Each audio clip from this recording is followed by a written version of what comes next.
Good morning. I would like to call this meeting to order. Let us start the meeting with the Pledge of Allegiance. Please all rise and face the flag. I pledge allegiance to the flag of the United States of America and to the republic for which it stands, one nation under God, indivisible, with liberty and justice for all.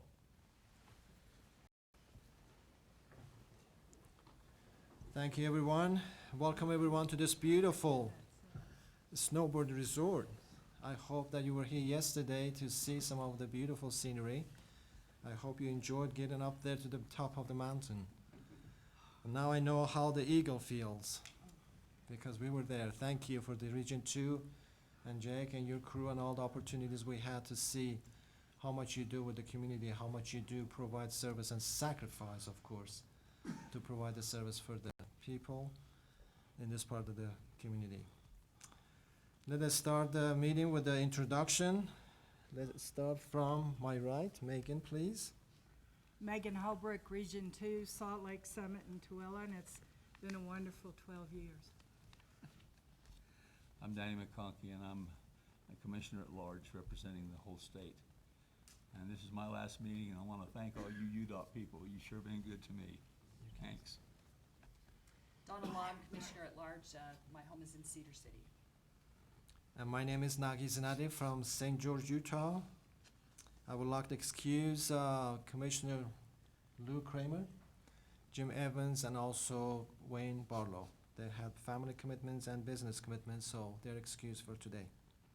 Carlos, would you please introduce you, that family? Thank you, Mr. Commissioner. My name is Carlos Braceros. I'm the Executive Director of the department.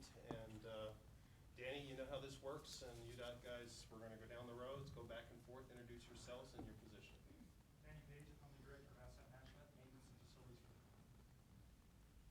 I'm Jake Brown. I'm the Roadway Operations Manager for the Cotton Canyons. And a darn good tour guide. Thanks. Carmen Swanwick, Region 2 Deputy Director. Brad Palmer, Region 2 Program Manager. Brian Adams, Region 2 Director.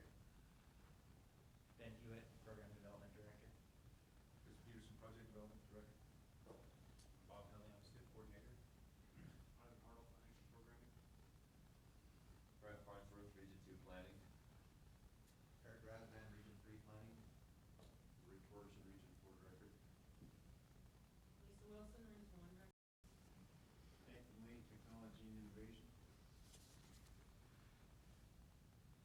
Daniel McGuire with the Corridor for Region 5. Robert Miles, Director of Traffic Safety. Travis Jones, UDOT Structures.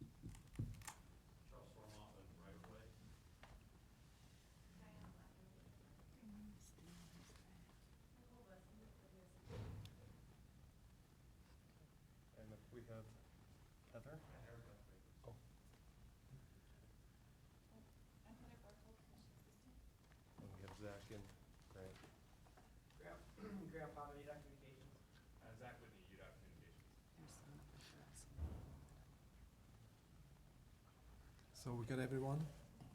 I'll jump in just to make sure, because my feelings will be hurt if I don't get introduced myself.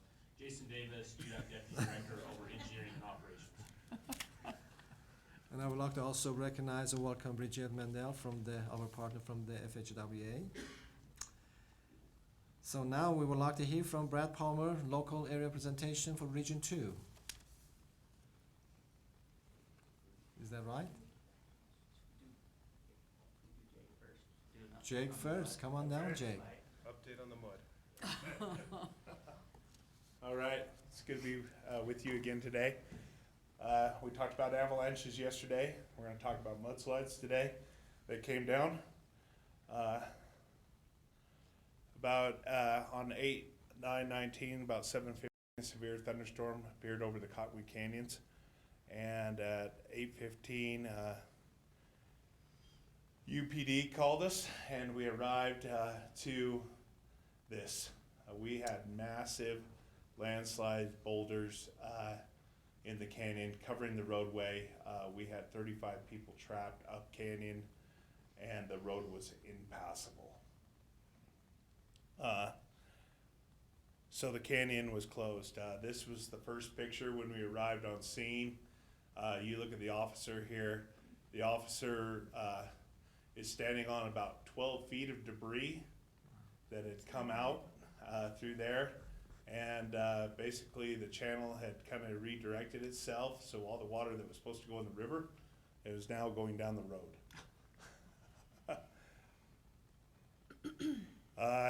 So we came up with a plan. We had to be able to allow emergency services to get up and down. So we started punching through the landslide. As we got more heavy equipment on site, we realized we were dealing with a massive slide. High mark on across the road was 15 feet deep. The rocks the size of cars, small cars, granite boulders sitting in the middle of the road. And our crews worked throughout the night to punch a hole in the roadway. We had 9 different slides that did come across the road and put debris on the road and wash out the road in several different locations. Most of those have been repaired. We hauled material throughout the week, thousands of tons of material. Major gas line was exposed. That's a 300 PSI gas line. If that would have ruptured, we'd be in the market for a new road right now, according to Dominion Energy. That has been repaired and replaced, and has been buried in, and that has been taken care of. Most of our culverts were damaged or destroyed. You look at this culvert right here, several rocks came through and bursted out the end of the culvert. And that's a 46-inch size pipe right there. So just kind of the force we were dealing with. This is the swath where the landslide came down. It's about 50 yards wide. All the way down, high mark on the trees were 15 feet. All the bark has been ripped off, and this is where all the granite boulders and everything came down. And interestingly, we unearthed a spring. With this, you can see some drone footage right here. As you see right here, all this debris has been cleaned out. Well, there's no water up above, but now we have a natural spring, and that's the water that you see coming across the roadway. The engineers have inspected the road, and we're in the plans of making emergency plans to get a contractor on board and getting culverts fixed so we can get the water back underneath the road where it needs to go, and making major repairs before winter, and then runoff the next spring. So it is, the road is of course now open and now functioning, and we're to the point where we're actually in the process of asking for emergency funding and improving our culverts so stuff like this doesn't happen again, or we're able to handle it better. Any questions? Go ahead. I was just gonna ask, I probably heard it on the news, but was that from a rainstorm? Yes, sir. And how much rainfall fell and how quick? They guess it was raining about 3 inches an hour. And as we took a DPS public safety helicopter up there, as you can see from this picture, the gullies, I guess a gully washer would make a good explanation of what happened. All the water cleaned all the debris and the rocks out of these gullies and just sent them down canyon. We actually fared pretty lucky. There's a lot of debris trails that just stop short of the road. So it could have been a lot worse. Thank goodness it wasn't. So yeah, a lot of water came down right at once and caused this mess. So Jake, your crew's mobilized at 8:15? Crews mobilized at 8:15, and they worked throughout the night. We brought more crews in, and we were able to, we kept the canyon closed overnight, Thursday into Friday, Friday into Saturday. Saturday morning, we were able to open at 11:30. back to the traveling public. We worked with the resorts tirelessly with UPD to get essential employees up and down the canyon at certain times, and made sure that people could get married and different things that were going on. We didn't want to ruin a bride's day, so we worked with the resorts tirelessly to make sure things were functioning up and down the canyon. And everybody pulled together. Alta supplied heavy equipment. Snowbird was very supportive in their public safety, helping close the road at the top. And they were able to punch through and rescue those 35 people that were in the cars and get them back up to Snowbird and give them shelter for the night. So really good teamwork in the canyon to make sure this was successful. And it's really surprised that we didn't have any vehicles or anything stuck in this landslide. Seeing some of the posts on social media, people were actually driving through this, filming it, saying, "Oh wow, look at this!" You know, so I'm grateful that we didn't have any injuries or any damage reported besides the roadway. Amazing job. I was actually driving in that rain, coming from my CIB meeting, and my SUV was not car anymore, it was hovercraft. I was floating, and if you want to know how much your wife loves you, drive on one of those occasions. She was very close to me, holding my hand, says, "Oh, Heavenly Father, save us, save us." So thank you. Thank you Jay. very You much. didn't have two hands on the wheel? I did, but she was holding to me quickly. Okay. Any other questions? All Thank right. you for your work. Thank you. Thank you. I wanted to show, he didn't turn on the, Yeah, where's the Star Oh, Wars? we can show the drone footage. yeah, you gotta Oh, I be didn't able see to it. see. Oh, there it is. This Disappeared. is some drone footage that we took of what was washed out. But Oh, while wow. you're watching through this, I just wanna add a couple of things too, and how much I appreciate this gentleman right here and his crew.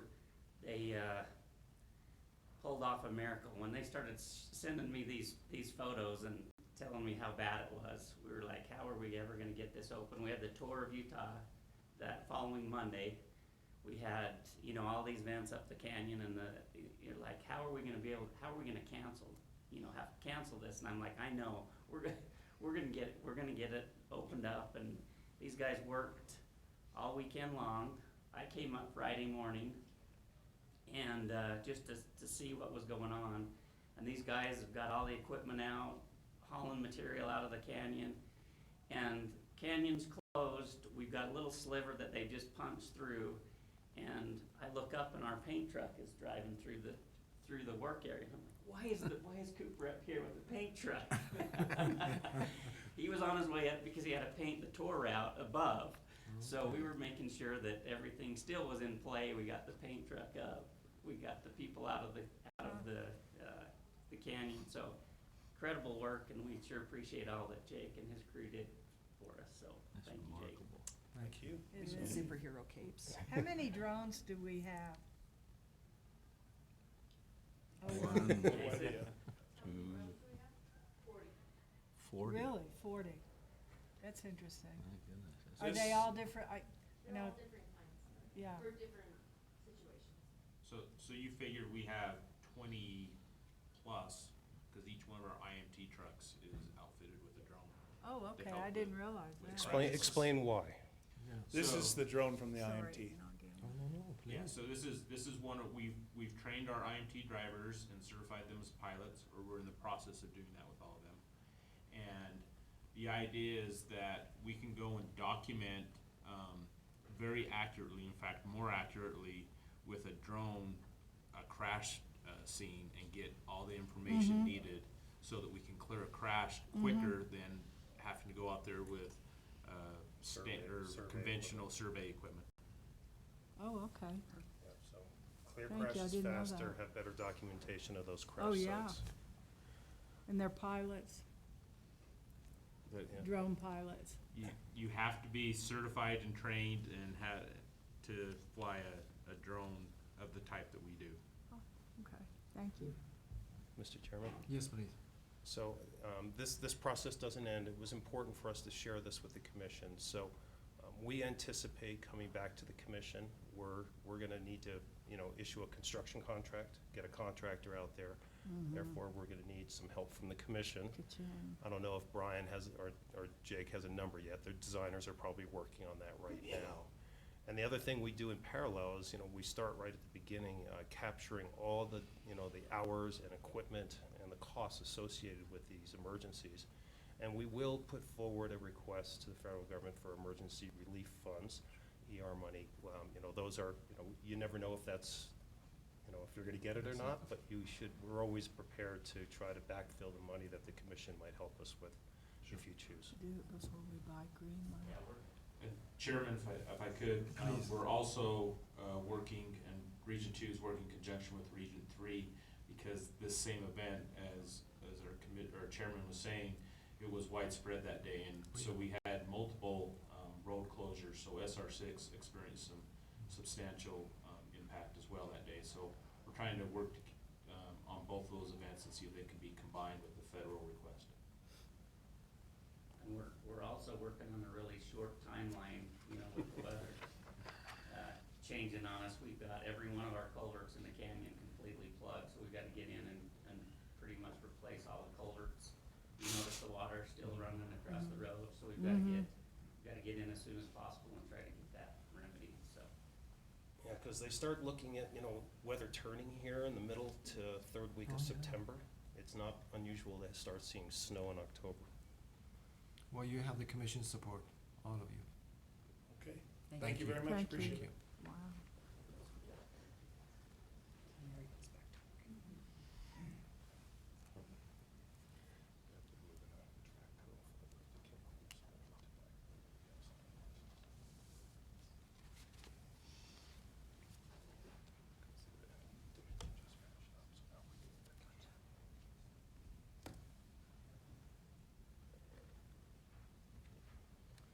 All right. Mr. Commissioner and Commission, thank you for having me here today to present Region 2 area update. I've kind of broken this into two pieces that I wanted to present to you. We've got a number of significant projects that recently completed this past year that we wanted to share some results on, what we did, and then how those improvements helped the traffic in the area. And then after that, I'll highlight a number of projects that we either have currently under construction or coming very shortly.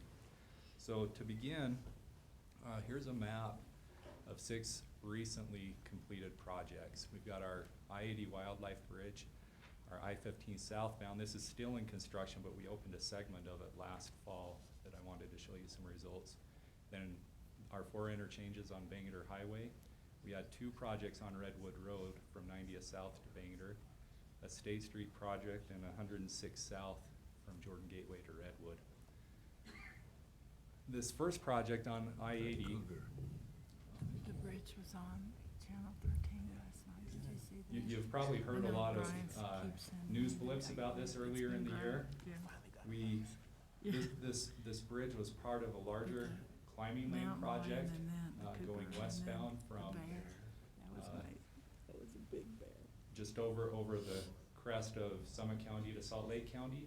The bridge is just barely on the Salt Lake County side, but I wanted to just play this video for you while I talk about it. Wow. This is from the Division of Wildlife Resources that shared this with us, but you'll see a number of basically every major large animal in this video crossing this bridge. This is a 50-foot wide bridge. It's about 320 feet long. It's 2 spans across I-80. And part of the project, we added wildlife fencing leading up to the bridge to try to channel the Yay, wildlife finally a to the moose. bridge structure itself.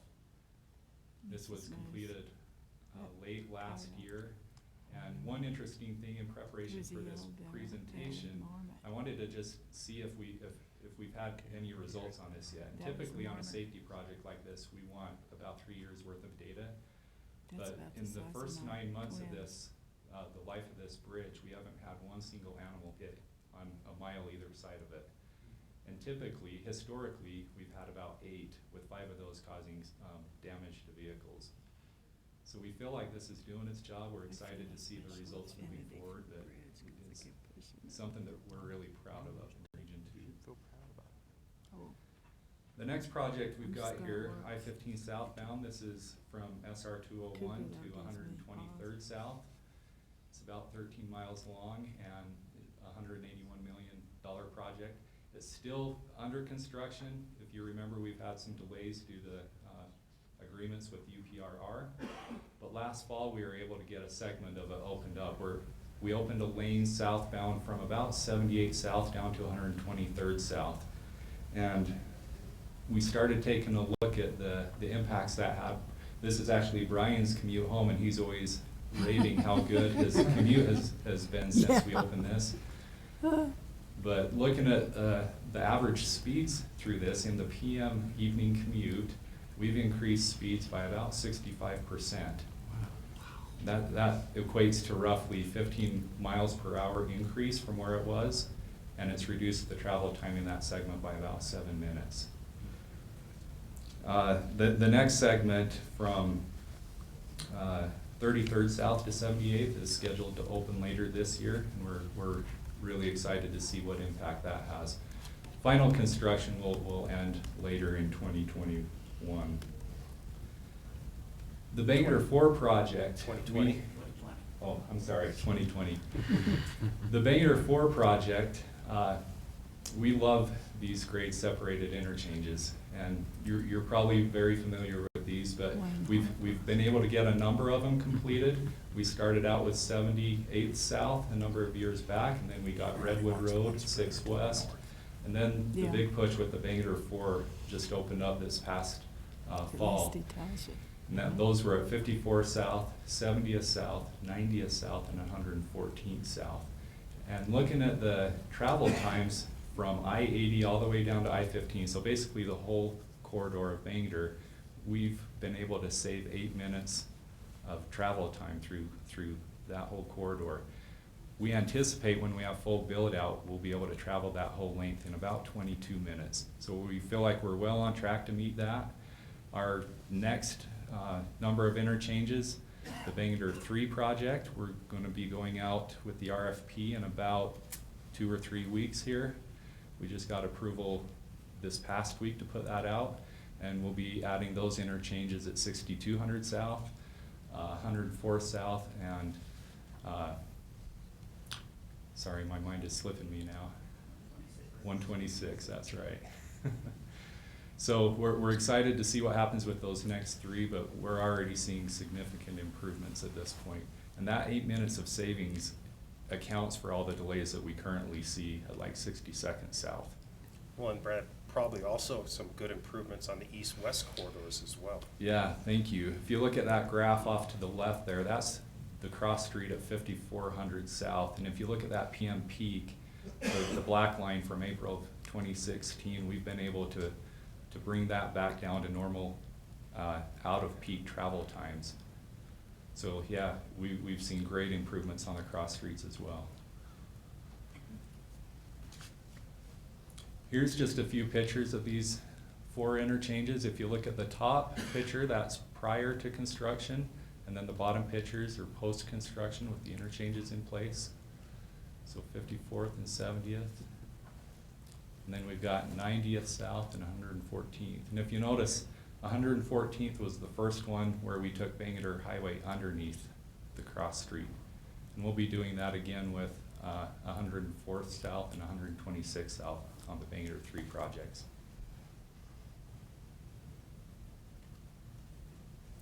This next project we wanted to highlight, the Redwood Road from 90th South to Bangerter. This is actually 2 projects that were adjacent to each other.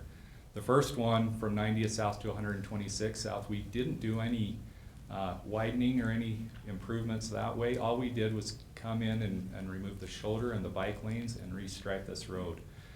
It was about a $2 million project, and we took it from a 5-lane section out to 7 lanes. And then from 126 down to Bangerter Highway, we actually had to widen that one from a 2-lane facility out to 7 lanes. And both projects together, we've seen some pretty significant improvements here. In the southbound direction from 90th to 126, so where we just restriped it, we've been able to improve the travel speeds by about 15%.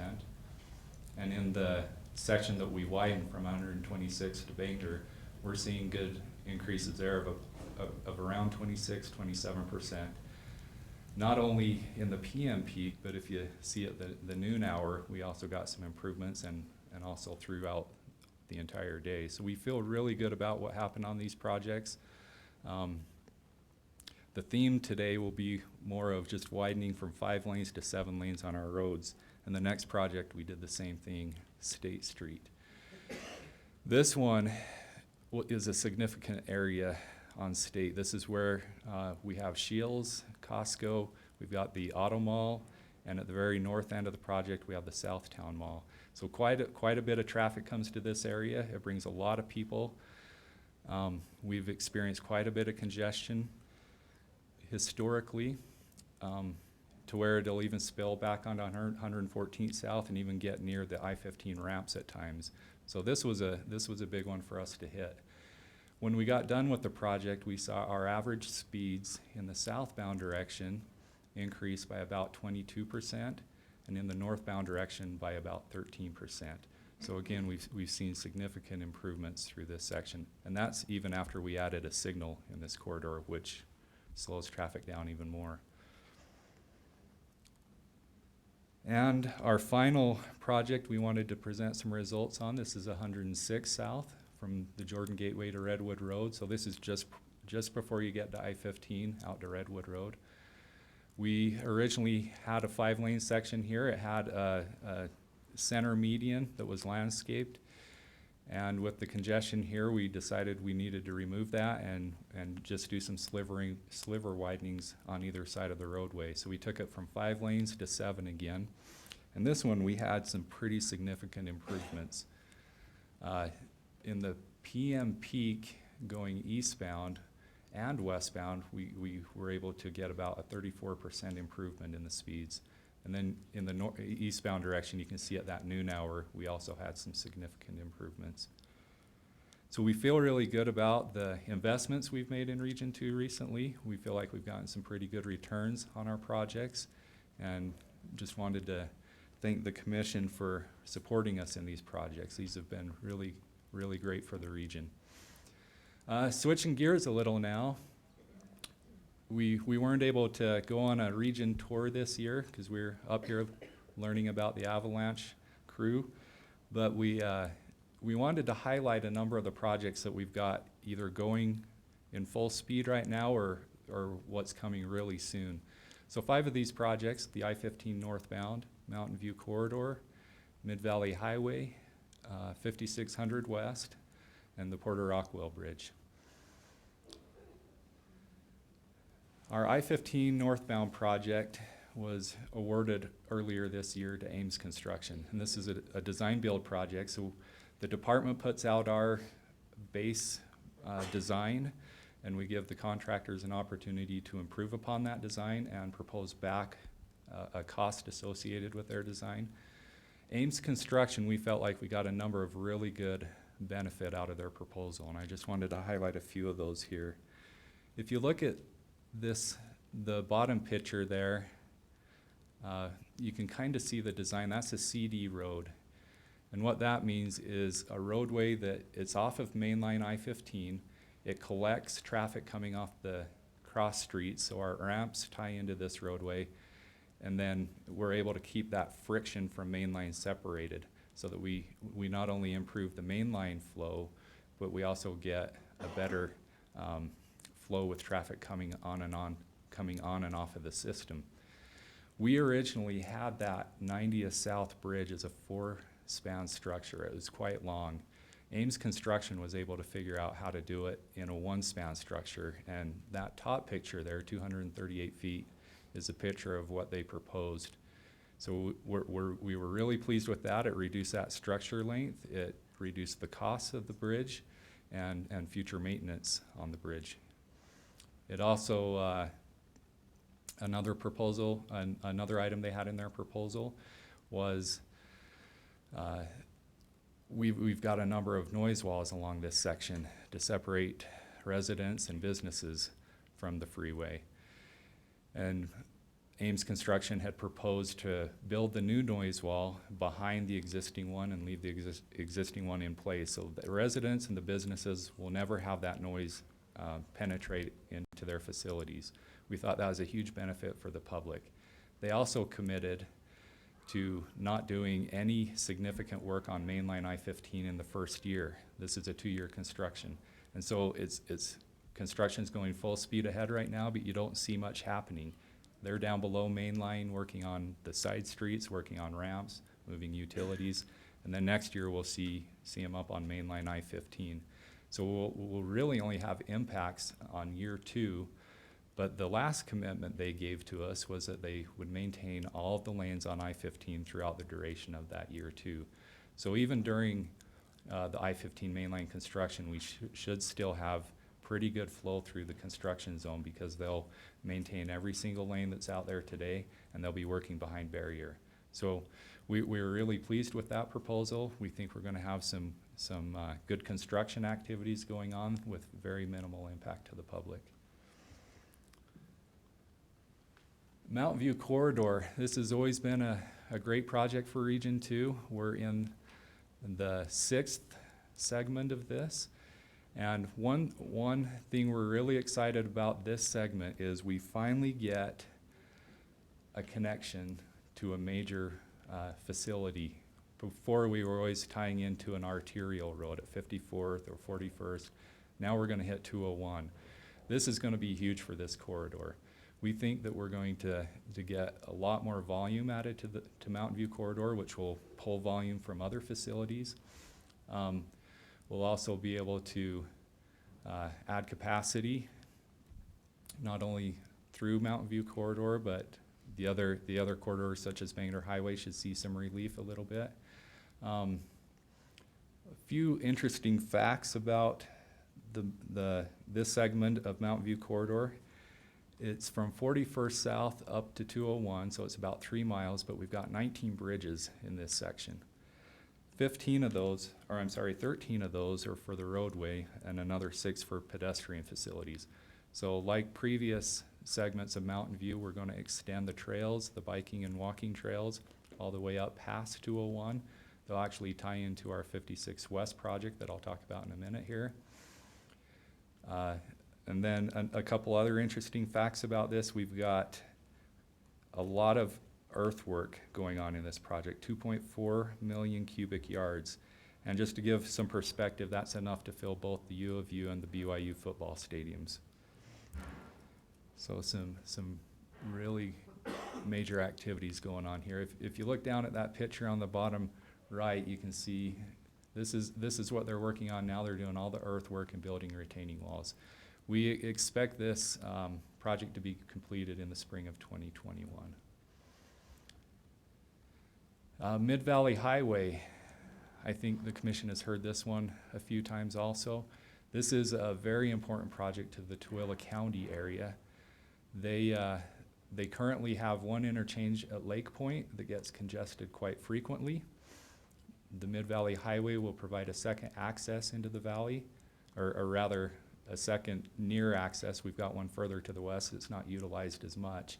But this one should provide quite a bit of relief to the Lake Point area. We're projecting anywhere from 15 to 20% of traffic will move over to this new interchange. Everything in Grantsville and the Erda communities. It's a $5.8 million or 5.8 mile long project. It'll build a new highway from I-80 all the way down to SR 138. And then tie in near Sheep's Lane.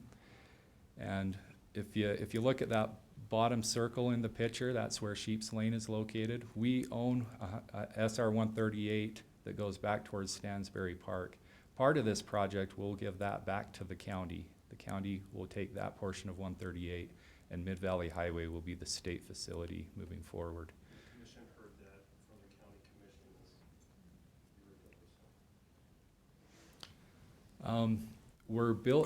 We're planning to build this facility as a separated highway. As you can see in that bottom typical section, we'll have one lane each direction, but we'll be building the subgrade portion of it wide enough that we can come back and add on without doing subgrade work. We'll just have to put the pavement down when it's needed. This is a $74 million project. The county's really excited about it. It'll open up that whole section of their community for economic development. And again, we anticipate it's gonna bring a lot of traffic relief to the Lake Point area also. SR 172, this is our 56 West project. We have been waiting and waiting to get this one out to bid, and we are finally able to do so. We got the agreements signed recently, and this one, as soon as we have we'll present a commission action to you today on this project, and as soon as that's done, we'll be putting this out for advertisement probably next week. We've already run it through all of our checks, and we're ready to go. This is gonna be a big project for that area. Right now, 5600 West is a 2-lane facility. There's been a lot of building in this area. You can see a number of those warehouses in the picture. We've had UPS come in recently, Post Warehouse. The Amazon facility is on the northern end of this project. So we're starting to experience a lot of big trucks here also. So we'll take this from a 2-lane to a 5-lane facility. We'll grade separate the railroad, and we've been working with the railroad to extend the bridge. That'll be part of what we talk about in the action item today. We're gonna extend the bridge so that they can fit a future track underneath for their future work also. This will be near a $94 million project, and it will help congestion out there quite a bit. Right now, we get trains that cross this in the morning and evening commutes, and it just clogs our road up significantly. If you heard earlier this week, there was a train that was stopped on the tracks and backed traffic up for, I think they said 20 blocks on the radio is what I heard. So we won't have that anymore. We'll also be adding a nice pedestrian facility off on the west side of this project, and that's what Mountain View Corridor pedestrian facilities will tie into. So we'll be able to have a nice area for bikers and pedestrians to go from 56 to Mountain View Corridor. Our last project here, the Porter Rockwell Bridge, I wanted to show a few of the schematics that we've come up with. My understanding is the commission was able to visit this site in the Region 3 tour. This will be a 500-foot long bridge that connects segment 4 and 5. Segment 5 was recently completed this year, and segment 4 is heavy under construction as we speak. This will be a 5-lane section, but we're building the bridge wide enough that we can expand it to 7 lanes in the future. It'll be about 115 feet wide and 75 feet off the top of the Jordan River. So pretty big bridge here. I have a video that the city of Bluffdale Engineering flew with the drone. If I can get it to play, there we go. So what you're seeing here, we're looking at segment 4. If you look at this map off to the side here, we're at this section right here, and we're flying this direction. So we'll see the East Jordan Canal. You can see this line of brush right here. This is where the East Jordan Canal is. Right here, this location. And then we've got the railroad tracks. This is the UPR line. We've got a buried canal right here. This is UTA's line, and they want to add a second line in there that will accommodate. And then we come up over all this dirt area, and we hit another canal that we've got to address. And then up here you can see segment 5. We weren't sure if you were able to grasp that when you went out to the field with Region 3.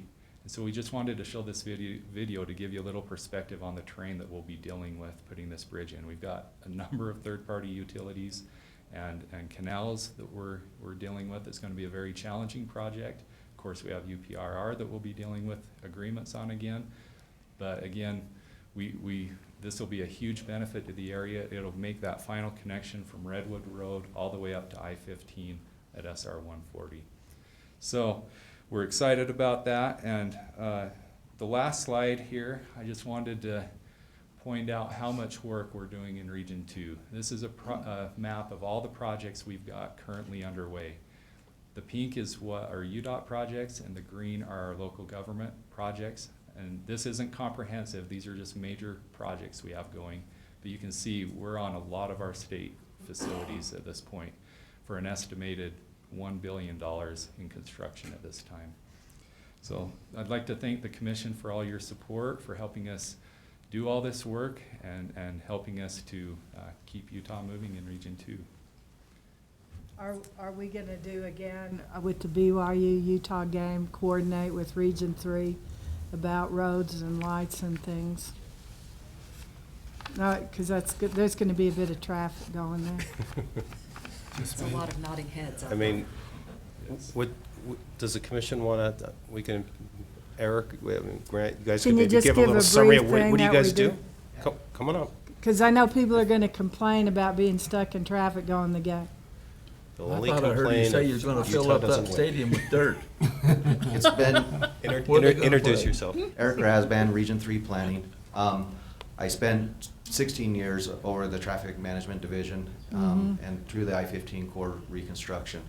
During that time, with Grant Farnsworth, who's also here from the Region 2 Planning Group, we partnered with Brigham Young University, Provo City, Orem City, and went through and retimed all those signal lights. It used to be the officers would run the intersections independent of each other, and we worked with them to stay out of those intersections, allowed them to focus on public safety, and we focused on moving traffic.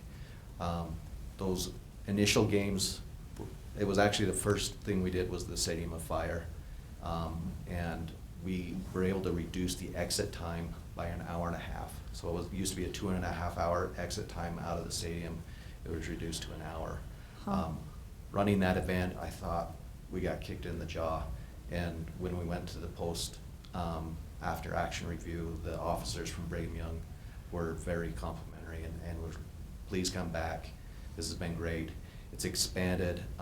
UTA now has the UVX BRT system, and they're going to be providing additional service for attendees to the game as well. Front Runner is going to be expanding. So this year, the signal operations is going to continue along with added coordination with UTA to get to and from these events. Thank you. Not gonna weigh in where I am, but Any other question from the commission? I've got a question for you. You give us an idea of how much time was saved in travel times in all these projects. What's the equation to contribute to clean air? Because people on the Wasatch Front are gonna wanna know UDOT's efforts to make clean air, and I think you've made a significant impact, so take credit for it. Tell them what you've done. I don't know if I can speak to the clean air portion of it, but a number of the projects, just some rough numbers that we were looking at, we increased, I don't have the travel times off the top of my head, but the speeds themselves increased anywhere from 5 to about 10 miles per hour on most of these corridors. Well, moving traffic doesn't get as much tailpipe emissions as the ones that are just sitting going slow, see? You ought to be able to, some smart person out there can figure this out. Make it a big number. That's a good point, Commissioner. There is math that probably would allow us to come up with some rough ideas of that. So we'll look and see if there's any factual information we can come up with. Okay. Well, call it the McConkey factor. Make it big. hot air. That's right. Thank you, Meg. I didn't better say it that way. Isn't that the Yes, same go ahead, thing as please. emissions? Yeah, thank you. They talked about a lot of projects. The last map showed, a lot of projects. And as we're sitting here, I got a text message from the governor's chief of staff thanking you for the work on the 6200 South on-ramp at I-215. I guess that's done now, or work, so you'll probably drive through that as you drive down the canyon. Thank you, Brad. Thank you. Thank you, Region 2. Wonderful accomplishments. At this time, I would like to acknowledge and welcome our dear friend, Senator Van Tassel, to our meeting. He's been champion for all of the transportation projects all these years. Thank you. Let's have a public comment. This is the section that you come forward, introduce yourself, and tell about your ranking for the county, state, or the cities, and your concerns. Please, open. Go ahead, please. Thank you very much, Mr. Chair, members of the commission. I'm Andrew Gruber, Executive Director of the Wasatch Front Regional Council. I just have two brief comments I'd like to make today. First, I just want to give kudos to Region 2 for that just remarkable work that has been done and is being done. You know, this region, which WFRC covers, is the most populous, most built out part of the entire state. And to have all of those projects which will improve the transportation experience for our citizens, our residents, and for our businesses happening, and to allow the traffic to continue to move even as those projects are being done is just, it's a remarkable achievement. So nice work, Region 2. The two things I'd like to note. First, later in this meeting, you're going to be taking action on the initial prioritization rule. I know that you had a lot of conversation about it yesterday, and I want to commend the work that UDOT has done to this point on this prioritization rule to think about our state being the 8th most urbanized state in the country.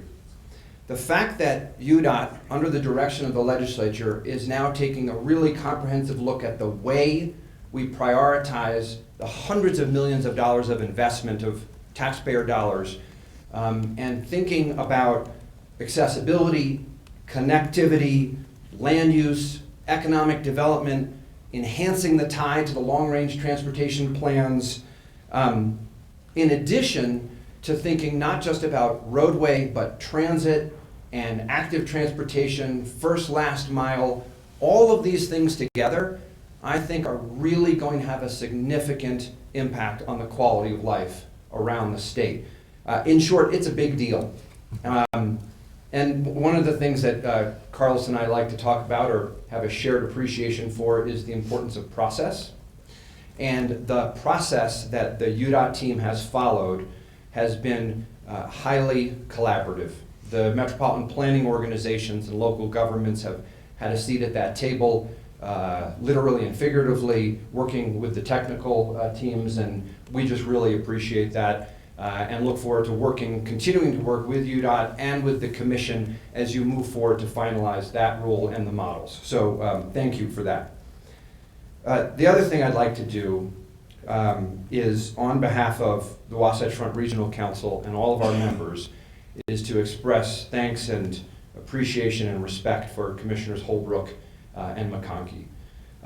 I think you all know this, but Commissioners Holbrook and McConkey have had long tenures and participation and service, not just with UDOT and the Commission, but also with the Wasatch Front Regional Council, and have made such great contributions in so many arenas of our state, particularly in transportation, have really made a big difference.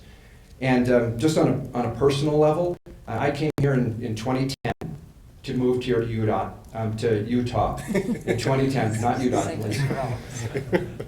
I'd be honored, but let me just say, but to Utah in 2010. And really from day one, Meg and Danny have been advisors and friends. And I have so much respect and appreciation for both of them. So thank you so much for your friendship and for your service. Thank you. Thank you. Thank you, Andrew. Thank you for your leadership. Any other person, group? Don't be shy. You're among the friends. See none, I'll move on to the next item. Could I ask one more question? Yes, please. Those two sound walls you put up that are gonna be side by side somewhere, how far apart are they? What's the gap between them? Is it gonna trap wildlife?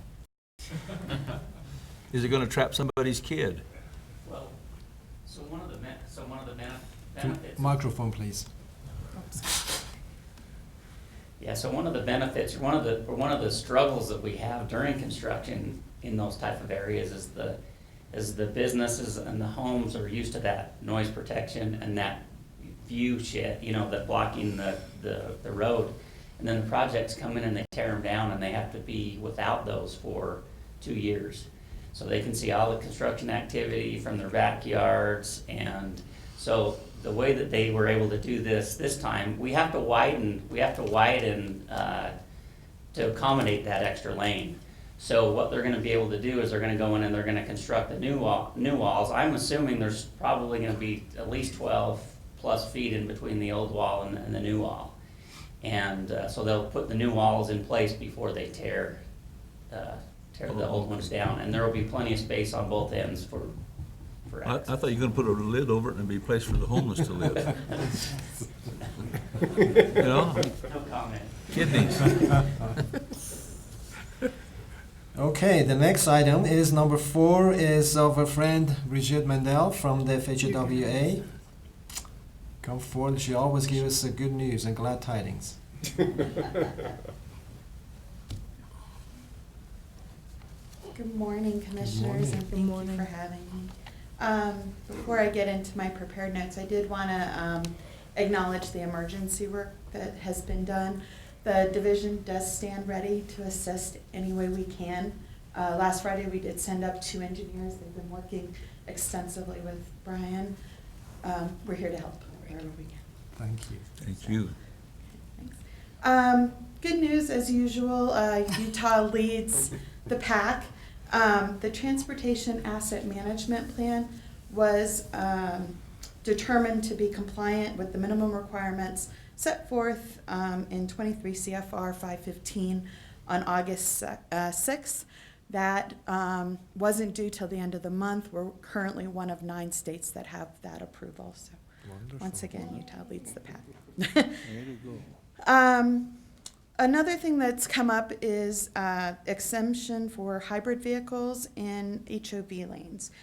23 USC 166B provides exemptions for occupancy rule for vehicles in HOV lanes. That is set to expire at the end of the month. And it's our understanding that UDOT is currently working to notify the appropriate decal holders. So hybrid vehicles will not be allowed to travel in the HOV lanes for free beyond September 30th of this year. That's a nationwide issue. It is. Yeah. Let's see, I had one right off the presses. Okay. So, US DOT's Work Zone Data Exchange Demonstration Grants.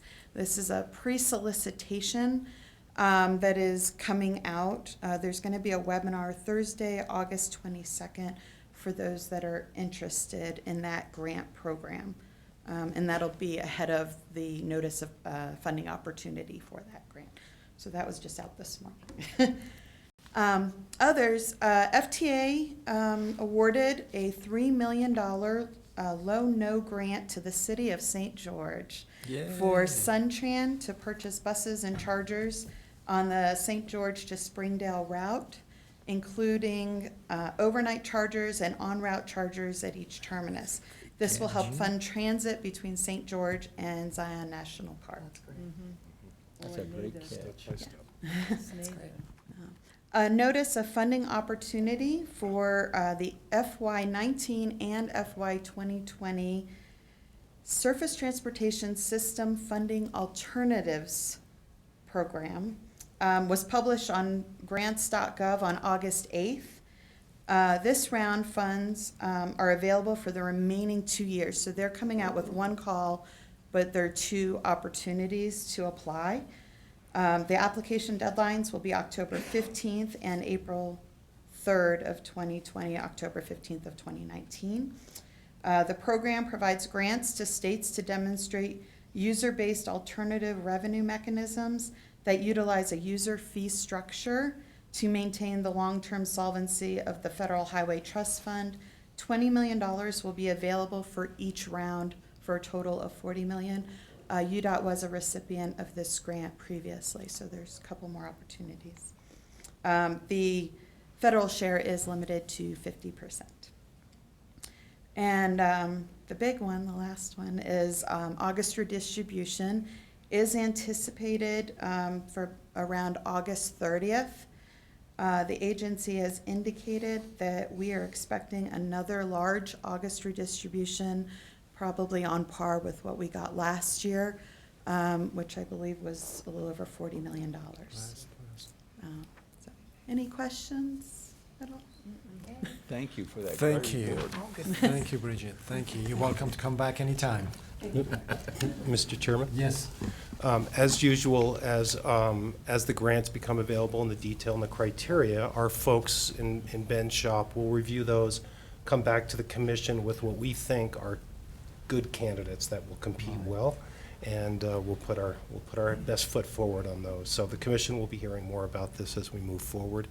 One thing that Brigitte did not mention, but EPA, Environment and Public Works, the Senate committee that has jurisdiction over the highway program, not over the funding of it, but over the highway program, they did mark up their reauthorization bill. So this is now 13, almost 14 months. They did it at the end of July, ahead of the FAST Act expiring, which it's remarkable to see a congressional committee drop a bill this early. It was really, really nice to see. Chairman Barrasso from Wyoming and Ranking Member Carper from Delaware were committed to doing a bipartisan bill that had a very bipartisan support throughout their committee. I testified there second or third week of July, right before it was ready to go, and they were excited about this. I know their committee staff was stressed to get it out.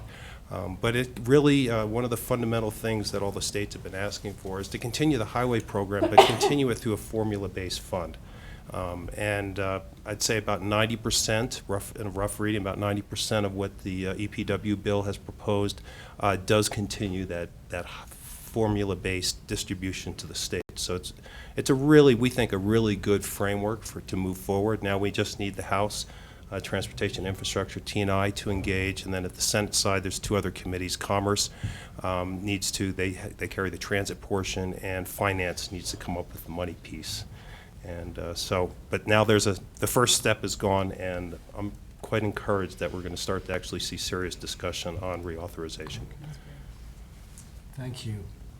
Now, I would like to have Jason to give us some example of what we're going to do with the Express Lane. What is UDOT is going to deal with that, please? Thank you, Mr. Chair. So basically this change is a pretty major impact to the clean air or clean vehicle permit holders, because out of the approximately 6,600 that we have capacity for in those lanes, 5,000 of them are these hybrid vehicles. And we had 1,000 of that type of vehicle on our waiting list as well. So, in essence, on September 30th, there's going to be 5,000 vehicles that will no longer be eligible to use this lane unless they are carpooling or have a transponder, and which we hope they consider. So we will be sending out letters telling them about the change, as well as emails, and telling them about the transponder program if they want to continue. And then I guess a benefit to this is the electric vehicles, and so there's basically three categories that remain eligible for the clean vehicle sticker program. That's electric vehicles, all purely electric vehicles, not hybrids, and CNG, compressed natural gas, and liquid propane gas vehicles. Those are the three that are still eligible till September 30th of 2025, and then unless Congress makes a change, those will no longer be eligible as well. We're working with Highway Patrol to identify a new colored sticker that we'll send out, and we will, those eligible vehicles that are on the waiting list will now be able to get into the program as well. Any questions from Jason? Thank you. Okay, now Chris Peterson and Robert Miles will present our next segment, UDOT Scoreboard.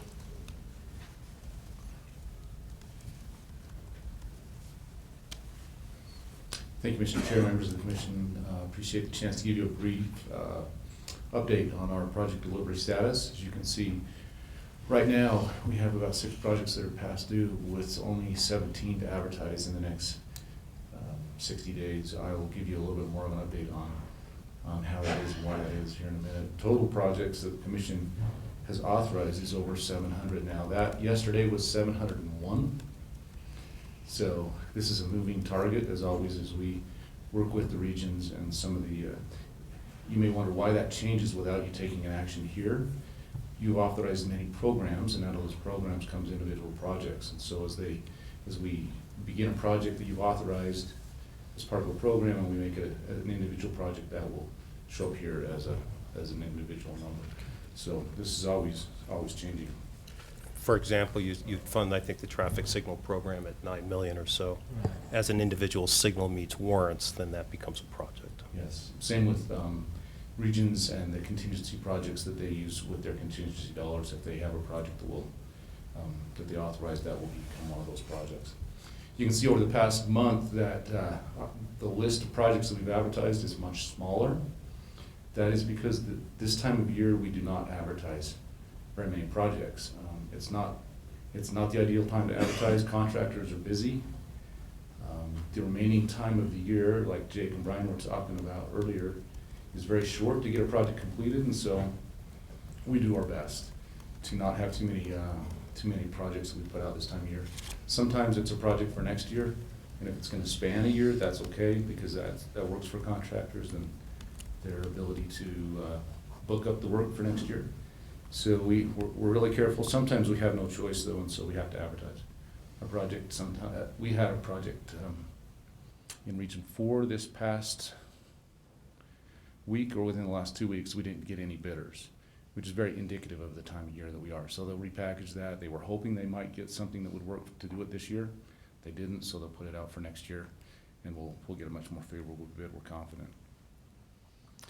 Advertising status, and so you'll see as we're in August of 2019, you'll see that we are not planning on advertising many projects. 6 projects, 7 projects in July, 6, 7 projects in August. You'll see though that is going to ramp up significantly as we prepare for advertising our federal program, primarily our pavement projects. In November, you can see that's a significant spike to 32. That will likely spread as we get a little bit more into the development of those projects. That'll spread through December and January and February a little bit, but you can see that that's strategically targeted to the time of year when the contractors would prefer us advertising so they can get ready for next year. Our advertising performance, so far we've only advertised, this is a fiscal year chart which begins on July 1, 8 projects, and so we're 96% out of those 8 projects. We're pretty proud of that for those 8. $22 million worth of projects that we have advertised there. So we'll continue to update you on that. 178 active projects right now, and I love this little feature of this chart. In construction. I love the feature of this chart, so that we have total, those 178 total $1.78 billion worth of contracts. We've paid out just over 800 million. We still have remaining on the books obligations to $900 million. That continually changes every month as we move forward. So to kind of give you a taste to go along with that, in July we were over $100 million in payout to the contractors in the month of July. Over $3 million a day is what that would account for. We're still early in August. That August number will be much bigger in September when I present. And this chart hasn't changed much. I don't know that there's much to talk about. Do you have any questions for me with what I presented or anything? Yes, Mr. Chair. How many times region directors or anybody from that department inspects these projects in different steps and different phases? Do they have the internal contractors they inspect the projects? Can you give us a process? So we have inspectors that are on each of these projects daily, if not 2, 3, 4, 5 inspectors on each of the projects, either from a material testing, so we'll test each of the materials to make sure they meet our specs and standards, as well as inspect to make sure that their processes wherein they're building the project meet our standard specifications. So we have a very robust inspection and testing program. So the region directors, I don't know how often they get to drive through them. You saw Brian's map, Okay. and he's here. If he was gonna inspect all those, he'd probably need to be out doing that. But we have a very big portion of our staff that's dedicated to quality control on each of our projects. Thank you. Mhm.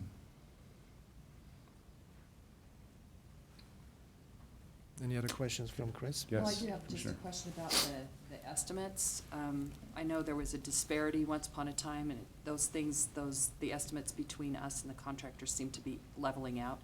But are they still at the increased cost because of labor, et cetera? Are we still seeing higher bids? Absolutely. I was recently at a summit with contractors from 4 states here in the West, as well as 4 of the DOTs, and we're talking together. Labor shortage continues to be a very major problem for the entire industry. People want their kids to go to college and to get a blue-collar job where they can sit behind a desk. White-collar job. Sorry, white-collar.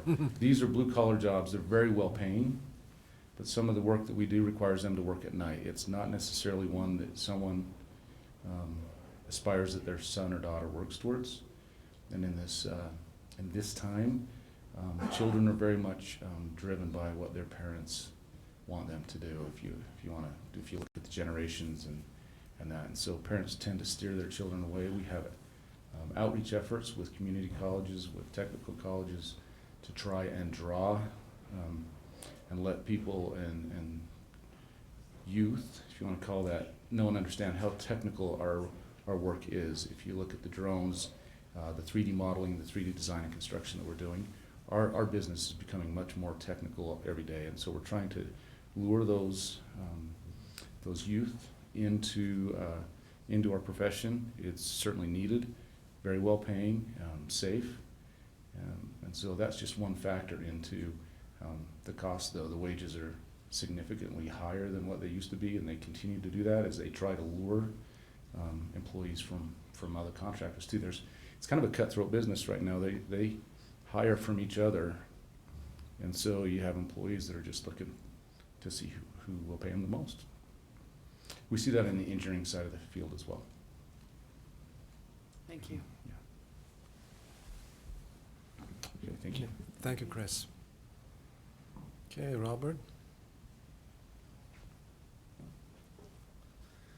Good morning, Commissioners. Good morning. Morning. Thank you for your time.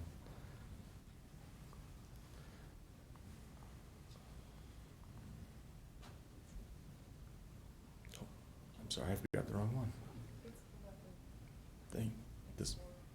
Thank you.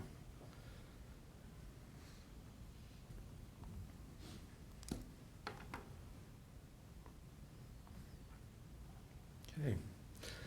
This morning I get to report to you on how we're doing with our safety efforts and the results of those efforts. As of this morning, we are running 89.6% as our safety score. Again, that is a combination of the following criteria: UDOT employee safety, UDOT equipment damages, UDOT employee injuries, roadway fatalities. Just checking to see if there's another screen hooked up somewhere. Go to the next tab over.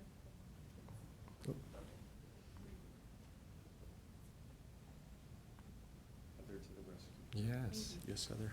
Let's see. Click on that one. Is that the one you pulled up? Is that right? It does have a percentage in it, but generally a number. Do you want to try it in Chrome? Excuse me. Roadway fatalities, roadway crashes, and roadway crash-involved injuries. As of this morning, we are There you go. 89.3%, I'm sorry. Thank you, Heather.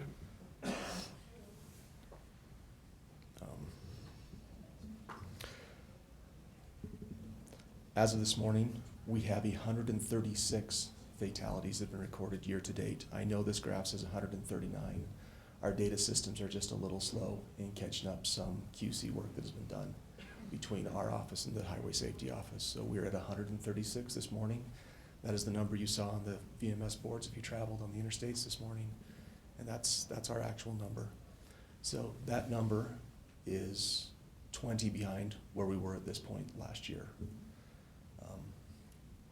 So that's way, way more than we want to see, but it is improvements, a step in the right direction.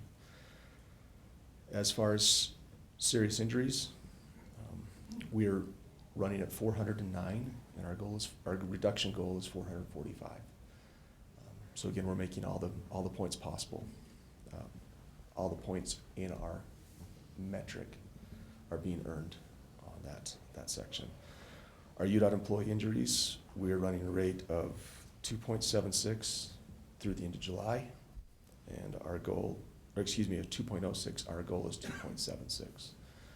That's 2.76 injuries per 200,000 hours worked. And on crashes, we are looking at a goal of about 22,000 at this point, and we're running around 26,000 crashes on the roadway system. And for equipment damage, we have a goal of 6.85 incidents per 200,000 hours operated, and we're at about 9.6 right now. So we have room for improvement in those bottom two goals. Okay, any questions at this point? Okay. As you know, every year we take a look at the time frame between Memorial Day and Labor Day, and we've referred to that in the past as the 100 deadliest days. This year we tried to change that a little bit and make it the 100 safest days.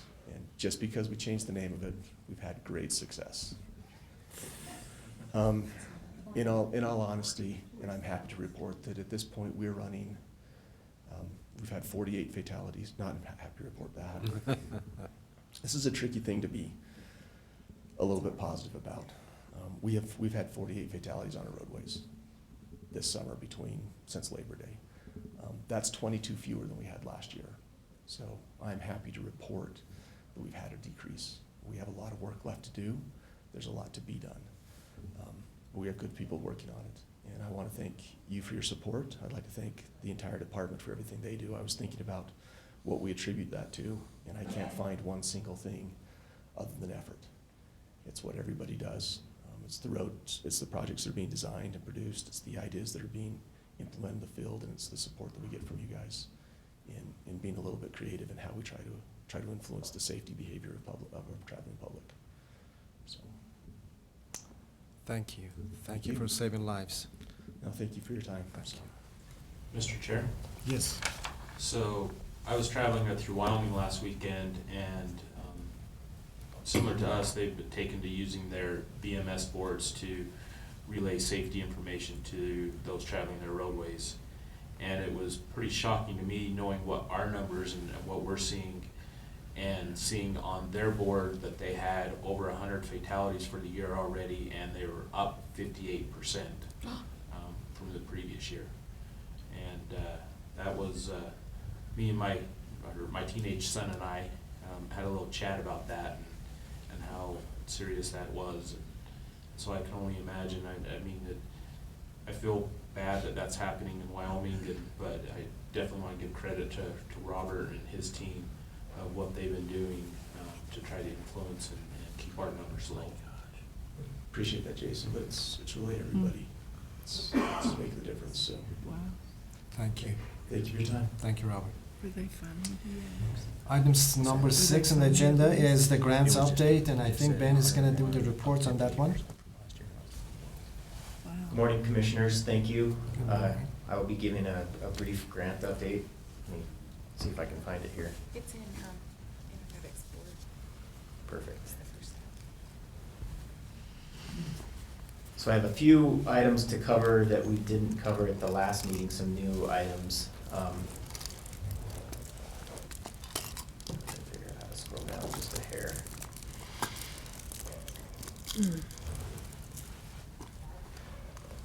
The first item is to report back on, we've had a really great year with grants, and in the items below, so far in 2019, I've been able to come and report how we've received grants time after time. I think for a total of, I think we're over $52 million in grants. The major one being the Region 4 grant that Rick spoke about and that we talked about last time. Unfortunately, we did get notified on the two projects that we had previously submitted in March for the infra grant program, the Ogden 24th Street interchange, and also the US 40 climbing lanes, that we were not awarded that. So I guess we have the first red on our chart here, but we'll keep chasing them, and like I said, we've done very well on the grant program so far. The other thing, the next one, I'm working from the bottom up. So the other report out is we talked to you before about the build grant application that we submitted on the US 189 Safety and Mobility Enhancement Project. So I am simply reporting back that we did meet the submittal deadline, and that is submitted, and so we will wait to hear on that one on how we do with that grant. And then the last one, Brigitte mentioned it. There was recently a notice of funding opportunity for the Surface Transportation System Funding Alternatives Program, or STSFA. So that program, that our Technology and Innovation Group is currently working on application development for 2 separate submittals on that one. Both of them related to the road usage charge and the research associated with that. So I've listed those 2. One is looking at how that applies to the local option, so for local governments and how they deal with this. And then the other one is research and integration of the RUC with our express lanes tolling. So to try to see if we can make it more efficient with those 2 systems and make them work together with the way that money is collected. That's my basic understanding. But the Technology and Innovation Group is already working on that one. We've listed the submission deadline as that first October submission deadline, but to what Brigitte mentioned before, they have announced the next 2 years. So we have multiple options on that one depending on how that goes. I would like to thank Brigitte for always giving us a heads up on these grants. She mentioned the Work Zone grant program, that webinar that's coming up. I know that Chris already has got somebody notified that we will be attending that webinar and looking into whatever opportunities we have with that upcoming grant. And as soon as that notice of funding opportunity comes out, we can add it to our list and start going after that one also. So those were the updated grants that we've got for this time. And if you guys have any questions, I'd be happy to do my best to answer them. I just want to express my appreciation what we have a commission for the cooperation rather than competition you have among the department heads. That makes a big difference. Yeah. Compared to other departments and other agencies that I've seen, they always compete. My turf, my protection, my agents. This is impressive. Thank you. Thank you. And again, thank you, Brigitte, for giving us all the opportunities to go after these grants. Thank you very much. Thank you, Ben. Item number 7 is consent agenda. At this time, I would like to entertain a motion to accept item A, approve the minutes, and B, 2019 STIB amendment number 10. I so move. I'll second. There's a motion and a second. Any further discussions? All in favor say aye. Aye. Any opposed? Thank you. Okay, Ivan, you have the floor. Good morning and thank you. Good morning. Yeah, well. Is it not pulled up?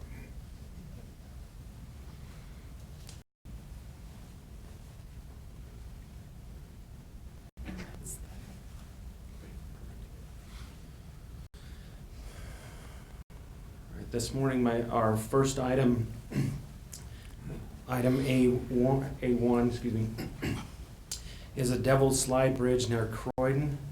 It's a Morgan County bridge. Just east here of Morgan. The existing bridge was constructed in 1934 and is currently owned by Morgan County. It is substandard geometry, limited sight distance, and the Weaver River frequently overtops it. The bridge experiences significant truck traffic servicing the Wholesome Cement plant adjacent to the project site. The bridge replacement is scheduled to advertise mid-October of 2019 and to be constructed next year. Scroll down. The changes of on this project is the new bridge will be constructed with wider shoulders, and the improvements will open the river crossing, reducing the frequency of this water overtopping the bridge deck. The new bridge will be constructed with precast elements to minimize the required closure date and the impact to the traveling public. Our request for today is approval to add 1.4 million of bridge funds to the Devil's Slide Bridge near Croydon project as detailed. Mr. Chairman. Yes, go ahead, please. Lisa, is this bridge posted? None. I think it is. I have disagreement here. I thought this was posted. It is, it's, I apologize. Okay. So that is an impact to that community and that business. I move to approve this item. Second. I have just a question, maybe a comment. Ivan, once we get a new bridge, can we change the name from the Devil's Bridge to the Pearly Gate? I'd be all for that. We'll have to talk to the county on that one, though. Okay. Early, yeah, Just I like make, it. just make a notation that I propose that. All in favor say aye. Aye. All right. Aye. Any opposed? Motion carries. Thank you. Item 8A2 is SR 186, 1300 East to 2100 East and Stringham Avenue to I-215. It's a funding adjustment in Region 2 to add additional pavement funds to the existing project. Looking at the map here, you can see the locations that will be impacting.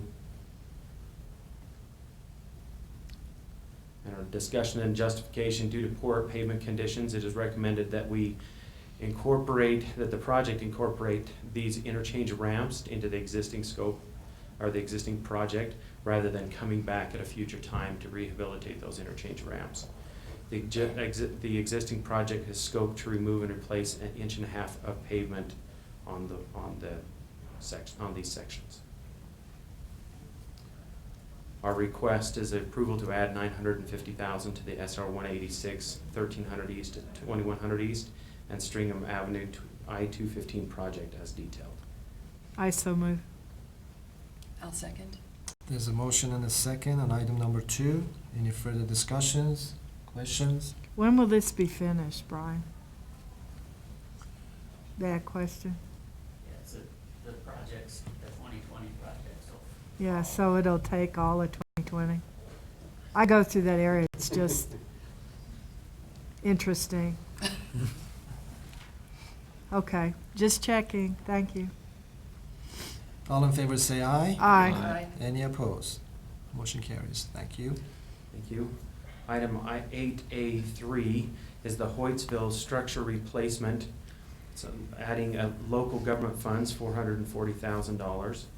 A location here alongside the Weber River on the Hoytsville Road. Due to overruns in the excavation and backfill for the MSE, the mechanically stabilized earth wall, additional funds are needed to complete this project. This project is in conjunction with Summit County, and the additional funds will be coming from the county. Our request for today is a motion to approve to add $440,000 to the Hoytsville structure replacement project as detailed. I so move and thank Summit County for ponying up with it too. Hallelujah. I'll second. There's a motion and a second on item number 3. Any further discussions, questions, concerns? All in favor say aye. Aye. Any opposed? Motion carries for number 3. Summit County comes up. Thank you. Our next item, 8A4, is SR 172, 5600 West, the railroad crossing project that Brad talked about earlier. This is in conjunction with the Union Pacific Railroads. The Region 2 has received the agreement to add this nearly $7 million to the project value to address the structure to grade, separate, and expand the bridge to accommodate a future additional track. So Brian, you couldn't get in more than $6 million? In Silver Summer. We thought we did really well. We did 6.9. Yeah. Thank you. So our motion today, request for the motion to approve to add $6,909,045 of the railroad funds to SR 172 5600 West Railroad Crossing Project as detailed. I so move. Second. Okay, there's a motion and a second. Any further discussions? All in favor say aye. Aye. Any opposed? Motion carries. Number 4. Thank you. Item 8A5, SR 201 milepost 1.9 to milepost 2.7 is a new project in Region 2 for the 2020 pavement program. Located here on the map, the 201 project, which sees significant traffic in and out of the Tooele County area. This section has experienced a degradation of pavement section due to water seeping in the subgrade. The project will address the drainage issue along with reconstructing the pavement by milling 7 inches and replacing with 7 inches of the HMA, the hot mix asphalt. We do have some photos of this section of showing the problems that we're experiencing along this stretch of road. That's not sulfur water, is it? That is the residue from salt or something? It's a very, Go ahead, Brian. Yeah, well, so we had the fires through this area last year, and so a lot of the water is coming down and getting trapped right alongside the roadway. So I'm sure that there's salt leaching through there because we're right next to the Great Salt Lake through the area. Okay. Along with this project is we've got to make it through the winter. And so we've got a contingency project that we're going to be going out shortly to replace some of the culverts to try to alleviate the water and it getting into the pavement section. So we'll be doing that, and then we'll put just a quick patch over the top to try to get us through the winter, and then we'll come back in the spring and repave this section. That was gonna be my question, cause it's a Band-Aid. It's a big Band-Aid. It's a big band, yeah. And well, the Band-Aid will be what you do this fall. Yeah. Yeah. If the commission approved. Yeah, and this, then, they'll but then the other one is in the spring. Yeah, it'll be the permanent fix in the To spring. get Tooele through. Yep. Okay, did we have a motion? He hasn't asked yet for it. Oh, I haven't asked. All right, here we go. Our request is a motion to approve to add SR 201 milepost 1.9 to 2.7 project to the 2020 pavement program as detailed. I so move. I'll second. Okay, there's a motion and a second on item number 5. All in favor say aye. Aye. Any opposed? Motion carries. Thank you. Thank you. There's a lot of Our traffic. next item, 8A6, located in Region 3, it's the US 40 VMS south of Heber and east of Duchesne. It's a funding addition in the Transportation Solutions projects. Originally, this project was scoped with the VMS boards here along US 40, southeast of Heber and east of Duchesne, along this stretch. And the original scope was to add the roadside VMS boards approximately 4 feet by 8 feet. These after beginning the design, it was determined that the project needed to have the overhead VMS boards, which are approximately 4 times the size of the VMS boards that were originally identified, plus the additional structure of steel to take these signs over the roadway, which increases the cost significantly to this project. This request will pay for the additional cost to complete the project with these larger signs. Our request is a motion for approval to add $570,000 to the US 40 VMS south of Heber and east of Duchesne project as detailed. Move to approve as described. Second. There's a motion and a second. Question? Mr. Chair, I have a question. It says that it was discovered that we needed to go with the larger size. Can you tell me a little bit about how that analysis process happens and why we decided to go bigger? Not many people out there wear glasses. These signs are really to be able to reroute traffic down 191 when we have issues, either on US 40 or out on US 6, and get people around. It was most evident this last weekend, 2 weekends ago, when we had the closure of US 6. Gotcha. This was our detour route, and so we had to move some portables. A lot of times the messages that we need are just larger than the two-line signs can accommodate, and so these overhead 3-line signs allow us to give more information to the traveling public. Great, thank you. What is the shelf life of these VMS signs? Sorry, Eric. Again, based on a previous role over at the Traffic Management Division, the current life planning cycle is about 10 years. Many of the signs that we have haven't been replaced at that cycle. The commission gave the Traffic Management Division some money in the last several years to be able to do some systematic replacement of those signs. As you drive the system, you'll see a lot of the signs currently have some pixelated messages. That's because they're just getting to the end of the life and they need to be replaced. And so the TMB has a program to address those. So what do you do with the old signs? Do we have a warehouse them, or do we do the recycling through some? Typically, we turn it over to the contractor to salvage. Okay, thank you.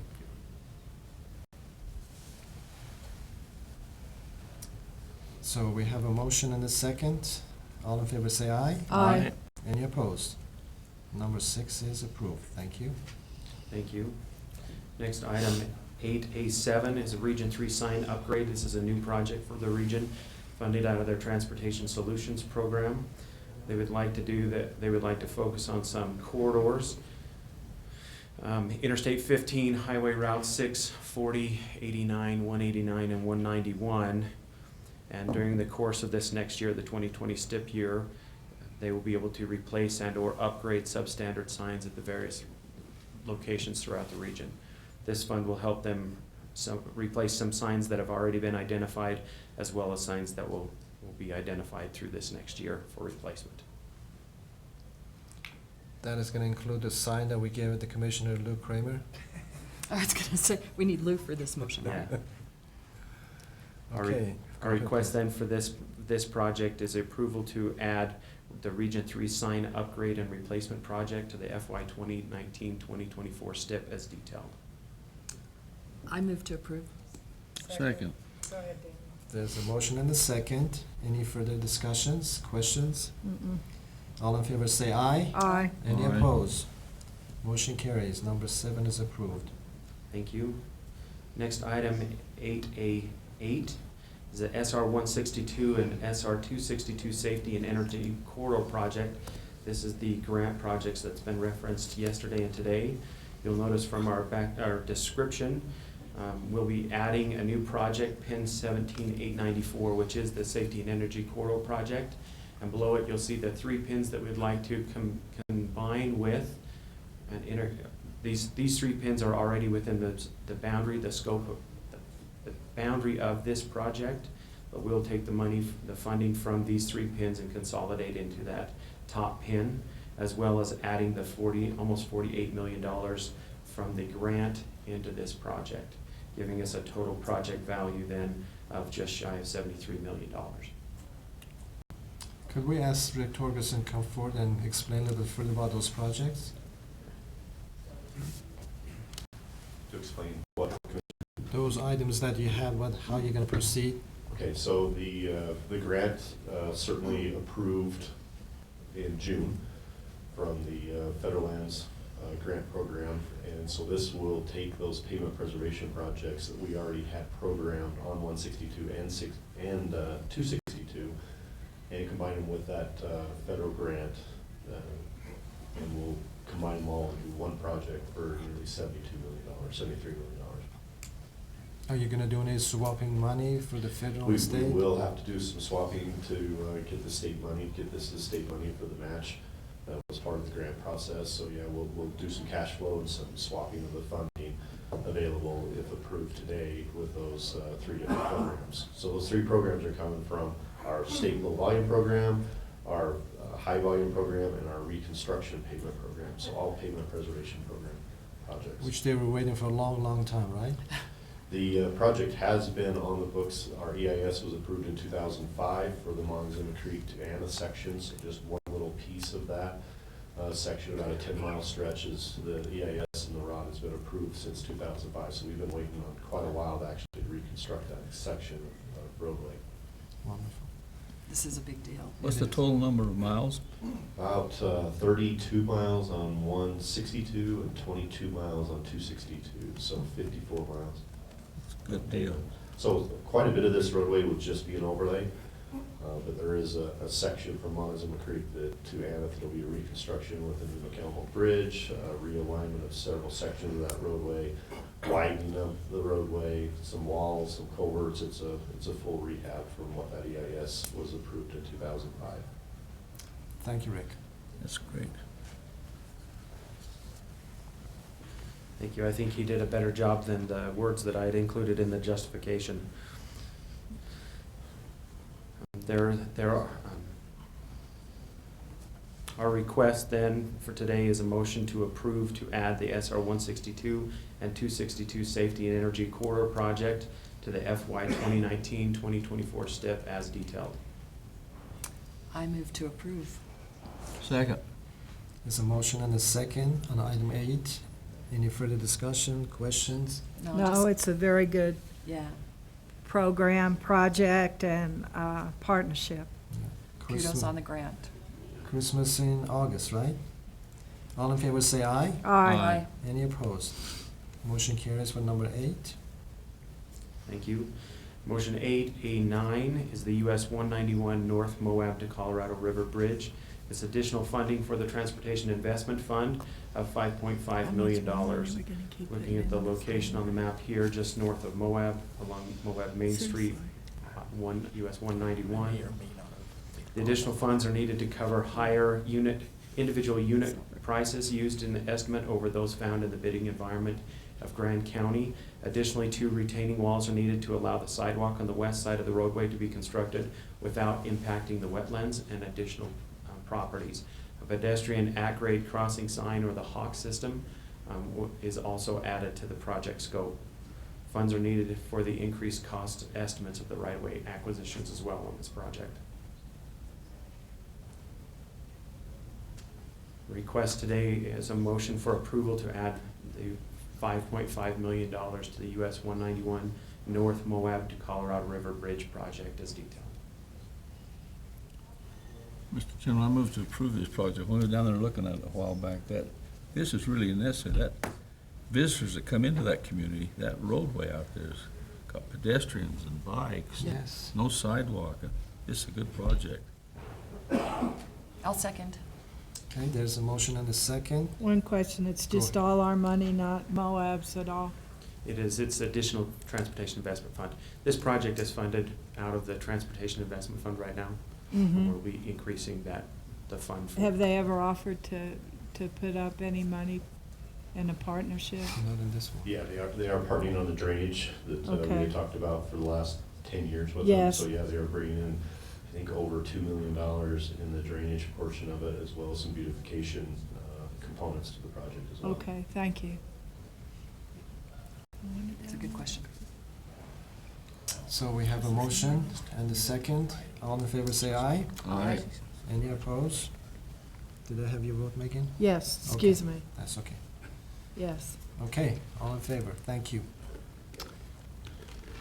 Thank you. Our next item, 8A10 SR 130, the North Cedar to Milepost 9 project. This is a scope modification with no change in funding.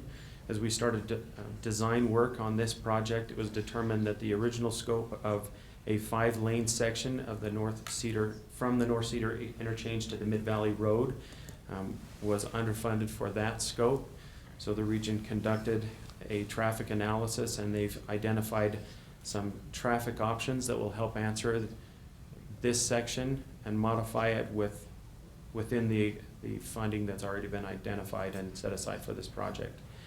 The changes include improving the intersection of the I-15 northbound off-ramp and SR 130 by adding additional off-ramp lanes and storage for the turning movements, widening portions of SR 130 to add auxiliary lanes into and out of that major local roads of approximately 7 locations, as well as building a roundabout at the intersection of SR 130 to Mid-Valley Road.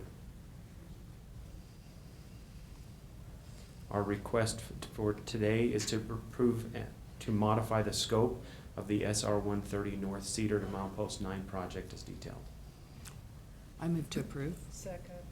Okay, there's a motion and a second. Any further discussions, questions, concerns? Yes. Just a comment, we don't have a lot of projects in our area, but I want to commend the region for the way that they reached out to the community and the way they provided even the interactive map that would show a difference of how the roundabout would move traffic better than the intersection currently does. And there have been some really tragic accidents even there as of late. So thank you for the work and for the communication too. Thank you. All in favor say aye. Aye. Any opposed? Number 10 is approved. Thank you. Next item, 8A11, it's the Mount Pleasant Park Trail Construction Project. This is a joint highway project using the Transportation Alternative Program. And Mount Pleasant City has gone and was able to secure a grant from the Governor's Office of Economic Development, as well as adding $20,000 of their own funding to increase a request to increase $170,000 on this project. This project here, the original scope was along 89. It was approximately 1,700 feet of trail of the original scope, and the current proposed is 3,700 feet of trail. And we'll connect these, it says the same vicinity, it basically just makes that loop as shown in the map. This is a 10-foot wide paved multi-use trail with Mount Pleasant contributing the extra funding to this project. Our request today is the motion to modify the scope and add $170,000 of the Mount Pleasant Park Trail construction project as detailed. I move to approve. Second, this is a great project with another partnership component that we're doing more and more of. And doubled up the lane, the length of the trail. It did. Yeah. It did. Thank you. There's a motion and a second on this item number 11. All in favor say aye. Aye. Aye. Any opposed? Motion carries. Thank you. Thank you. Our next item, 8A12, is the Transportation Land Use Program in conjunction with the Wasatch Front Regional Council. In fiscal year 2018 and 2019, UDOT contributed $300,000 to these projects, with $150,000 going to each location, the Weber and Davis County and the Salt Lake County project. Excuse me. The objective of this program is to provide funding for communities to examine connections between transportation and the land use, and then to plan for and implement land use concepts that foster a more efficient and multimodal transportation system. The program seeks to increase the quality of life through improving air quality, enhancing mobility, and improve economic opportunities.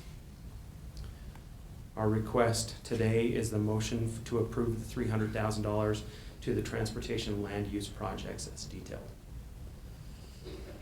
Move to approve. Second. Okay, there's a motion and a second. Any further questions, discussions? Seeing none, all in favor say aye. Aye. Any opposed? Number 12 is approved. Thank you. Our next item, 8A13, is a for information only.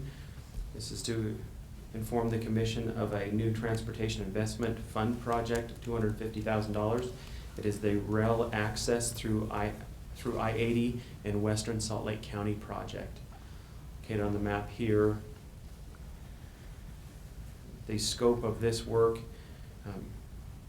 the purpose of this project is to begin work on a project that provides rail access through I-80 in the western Salt Lake County per the 2019 Senate Bill 268.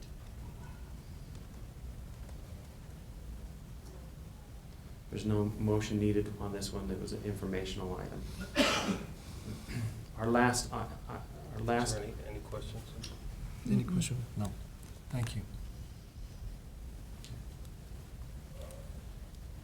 Our next item, Agenda 8B, is the approval to send our 2020-2025 draft STIP, Statewide Transportation Improvement Program, to FTA and FHWA for approval.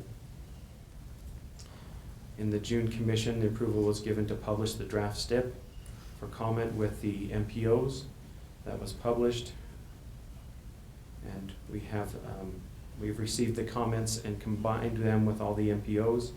Did a quick analysis of these comments that were received.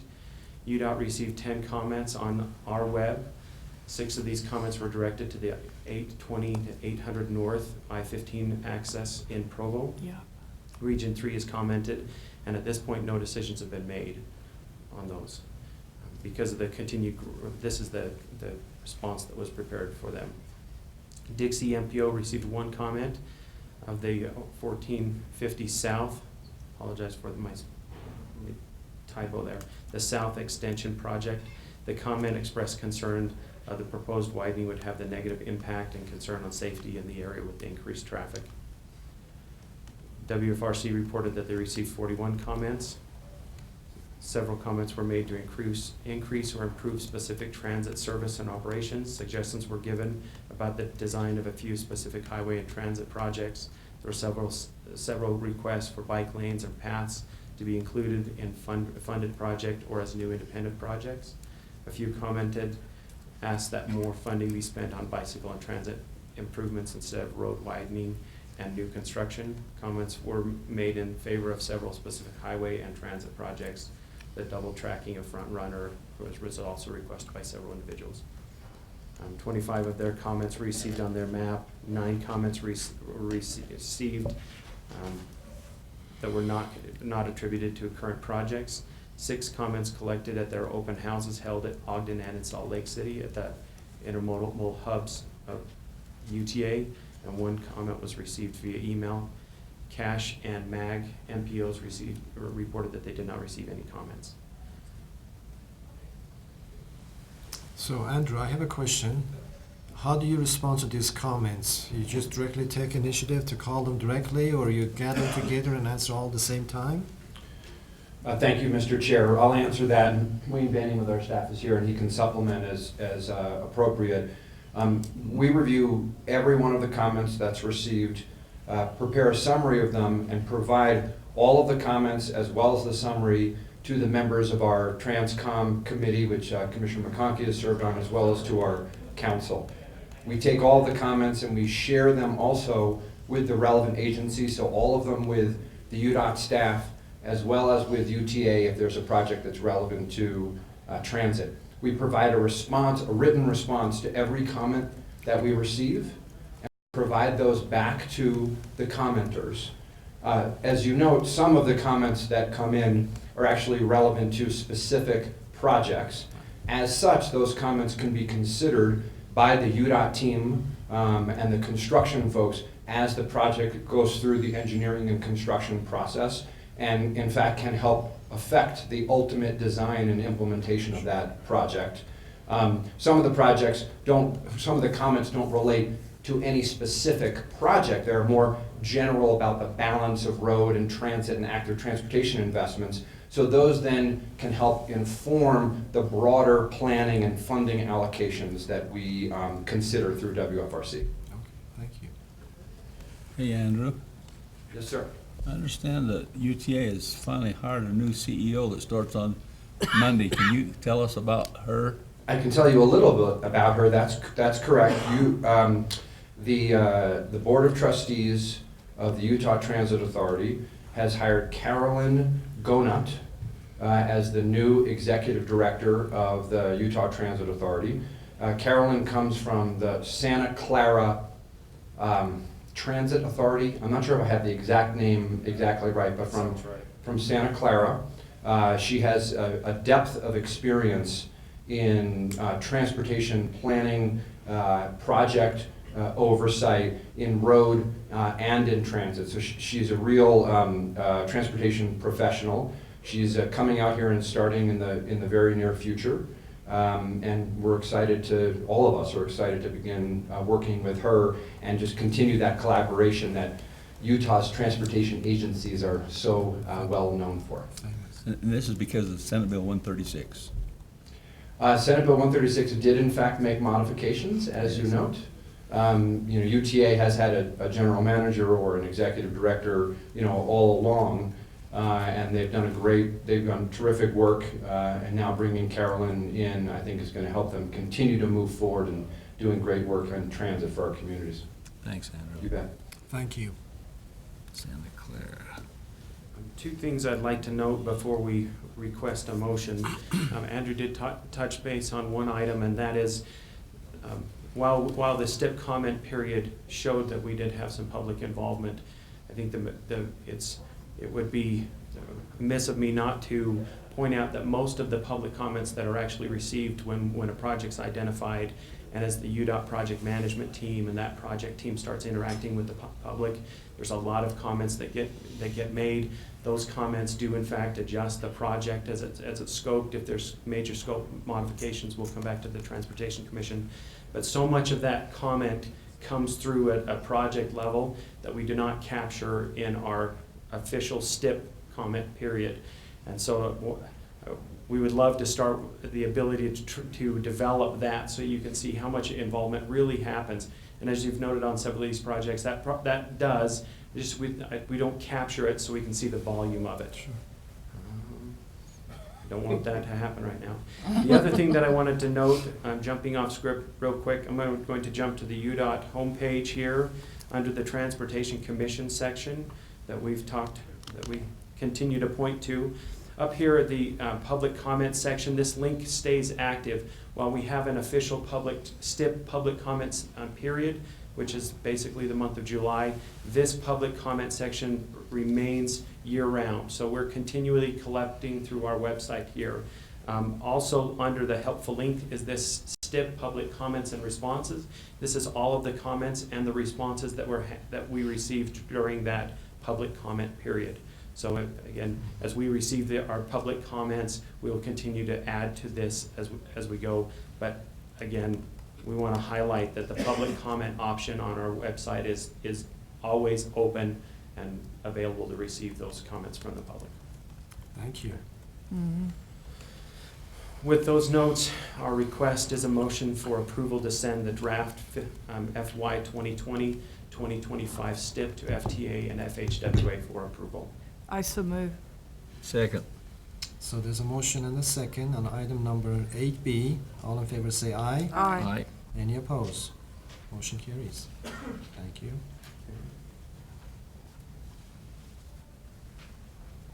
I believe our last item then is the 2020 Recreational Trails Program, is the addition to add to the FY 2019 to 2024 STIP. Chris Haller with the Utah State Parks and Rec Division is here. He's right here with me. Thank you, Chris. He did. That was great. A couple of things we'd like to highlight. This 2020 program has 38 projects totaling $1.8 million of federal aid. However, it's also bringing $8.3 million of sponsor matching funds to this program, totaling $10.1 million of new project value on these projects.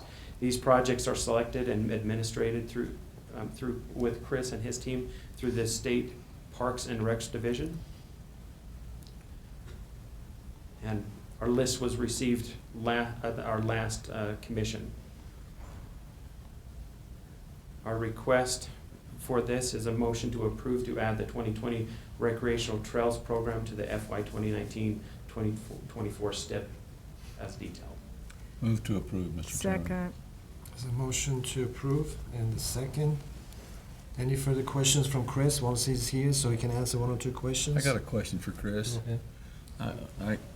Who does the actual work when you get this money? Do you go out and build it, Chris? Do you hire somebody? Do we hire somebody? Who are the worker bees that do these trails? Well, thank you for the compliment on saying that I got some broad shoulders and say that I do the work. However, that is actually done at the local communities, either through nonprofit organizations, counties, or municipalities. So whoever is basically the project sponsors, they're the ones actually completing the work. And some of the projects they'll actually hire out, like a YCC group, a Youth Conservation Corps group, to go out and perform that work. And they also assume the maintenance of them, keep the litter picked up. Yes, sir. They are responsible for the ongoing maintenance, and that is a question that we ask in our overall application when they submit that, so that we understand what that ongoing maintenance is going to be a potential burden on the project sponsors. Thank you, Chris. You're welcome. Thank you. One question, Chris, please. Yes, sir. Has there been any time that the local communities could not perform accordingly and they just kind of said, well, we're going to forego to the project?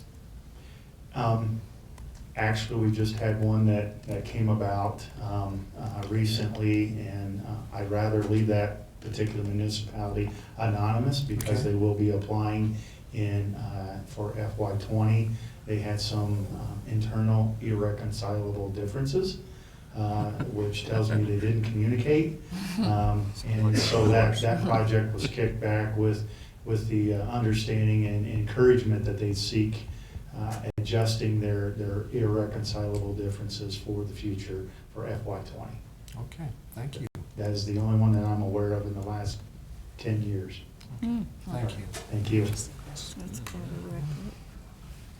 Just a point on that, when money does come back, whether the project was completed under budget, or in this case, those funds will roll to the next year, and so there will be additional money in that. So that's how we'll continue to utilize the funds that we received there.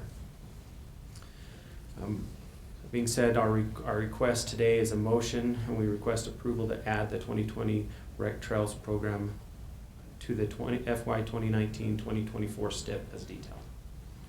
I thought I already moved to Yeah, approve that. That's what I thought. They do have a motion Yeah. in a second. I just, one more question, Chris. So what that community comes back next time, do you give him priority because they've been there before and they didn't perform? Or they go back to the same selection projects that? They'll go through the same selection process that's identified by our 22 volunteer advisory council members, and so they might be awarded and they might not, just based upon the other projects that have been submitted through the application process. So no preference. Thank you. You're welcome. Okay, now all in favor say aye. Aye. Any opposed? Thank you, and thank you, Chris. Thank you. And that's it for us today. I just wanted to take just 1 minute. Say Please. thank you, Commissioner McConkey, thank you, Commissioner Holbrook, myself, my predecessor, our STIP coordination with Bob Pelly. We appreciated your support these past 12 years and helping us develop and manage our programs. Thanks Thank for all you. your hard work. Thank you, Ivan. Next item on agenda number 9 is the corridor preservation, and Charles Storman is gonna lead the discussion.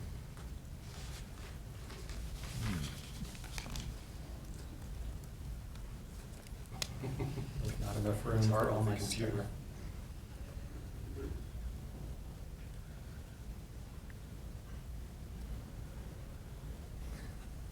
The expert handler.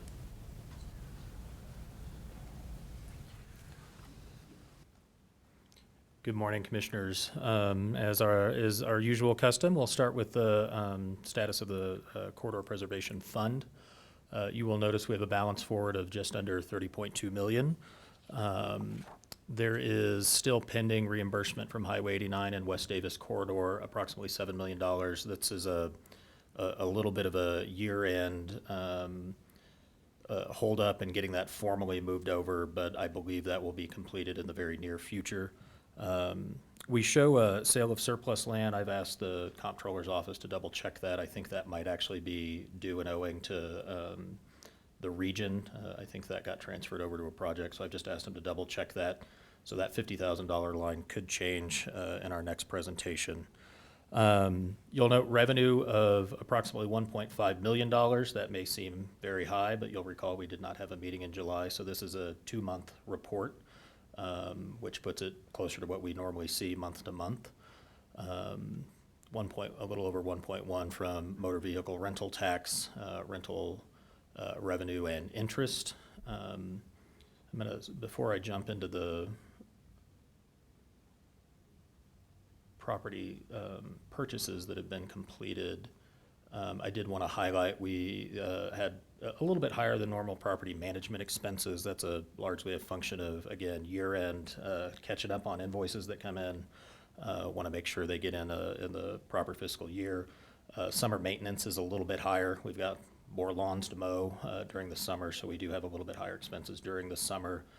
We've also done a couple of not expensive, but minor renovation projects on homes that we have on fairly long-term hold so that we can turn them over to property management and make sure we maximize the return on those rental properties until the projects are ready to go in about 5 years. So that number is a little bit higher than normal.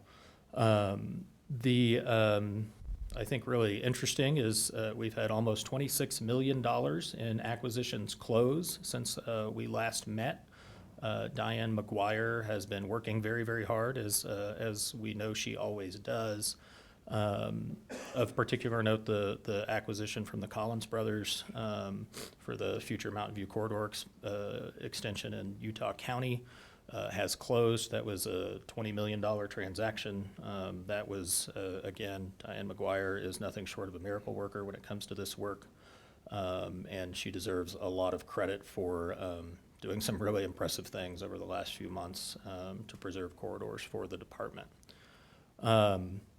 Because of that great work, this funds obligated but not yet dispersed list is a lot shorter than it has been over the last few months. We have a little over $4 million in that category.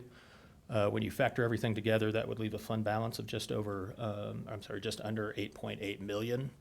And we have 5 items for your consideration today. Each of these have been run through the advisory council and have been recommended to the commission for approval. They total just a little over $1.6 million, and if approved, would leave a balance of just over $7.1 million. Are there any questions on the status of the fund? Just a little Yeah. bit and talk just a teeny bit more about the $478,000 in other expenses. This is the work that goes into getting these ready for acquisition. We require a lot of engineering, a lot of appraisals. There are, and those are a small part of it. I'm going to ask for a little bit of help on what other. Quite a bit of survey as well, survey and design. Survey design to make sure we're preserving an appropriate amount of corridor, to make sure that we're not leaving a sliver off that we may need, just ensuring that we get what we need to adequately preserve the corridor. Is this a typical amount? It is when you because it's 2 consider months. that this Okay. covers 2 months. Thank yeah. you. That's part of why that number is higher. If there aren't any questions, on the 5, you'll notice that are for your consideration today. We have 3 on the 1800 North future widening of SR 73 in Clinton. We've had several of those in the not too distant past, and I don't know where that map went. I thought I had an overview map. Do you know where that is, Heather? It was there. Okay, I'm gonna scroll Right down. there. Here we go. Just really quickly, sorry, I'm really bad at navigating. We have 3 parcels for your consideration today that are on this corridor, and I asked Diane to prepare a map that shows all 3 of them, just so you can get a sense of where they are relative to each other. And as we scroll down here, we have a legend that shows you the proposed corridor alignment, impacted parcels, as well as other parcels that have already been purchased. You'll notice that we have several of those. We have a few where additional hardship applications have been received. There's a decent amount of activity in this area, sort of as we get started with this work neighbors talk and more of them learn about the Corridor Preservation Fund and the opportunity that that presents to relieve some hardships. So it's actually quite encouraging that we've had as much activity here as we have. Just it's allowing us to take advantage of folks who are already in the process of selling, reduces impacts to the area considerably. Again, I think it speaks just to what a great tool the Preservation Fund is. The first item for your consideration, item 9A, involves the Page Comby family at 688 West, 1800 North in Clinton. It's a single-family home with 2,559 square feet on just a little over a quarter of an acre. The appraised value of this home is $300,000, which you may note is a little higher than some of the other homes we've purchased in this area. The home is a little bit bigger. It's a little bit newer than some of the other homes that we have acquired. That's why this one is a little bit higher than we've seen on others. The Page Comby family involves a recent marriage and looking for a bigger place to move their combined family. They believe going out onto the open market would be difficult given that our project is coming. And they've asked us to purchase the home. The appraised value is, again, $300,000, and our request to the commission would be for approval to proceed with the acquisition of this home from the Page Comby family. Just by way of information, Commissioner Barlow and Commissioner Kramer sits on the advisory committee approving this parcel, so. That's correct. I so move. I'll second.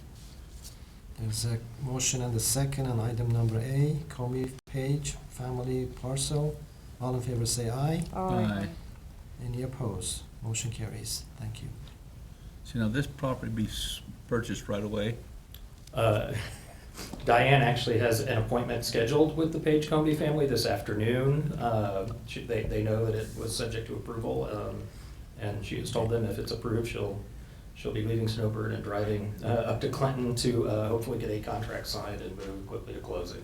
And so as soon as they can, they're gonna vacate the property, you're gonna rent it out? We'll turn it over to Diana and our property management group. Good work, Diana. Go ahead. Well, I just want to add to that. I don't remember if I reported on this, but I had a chance to go on an appointment with Diane, and.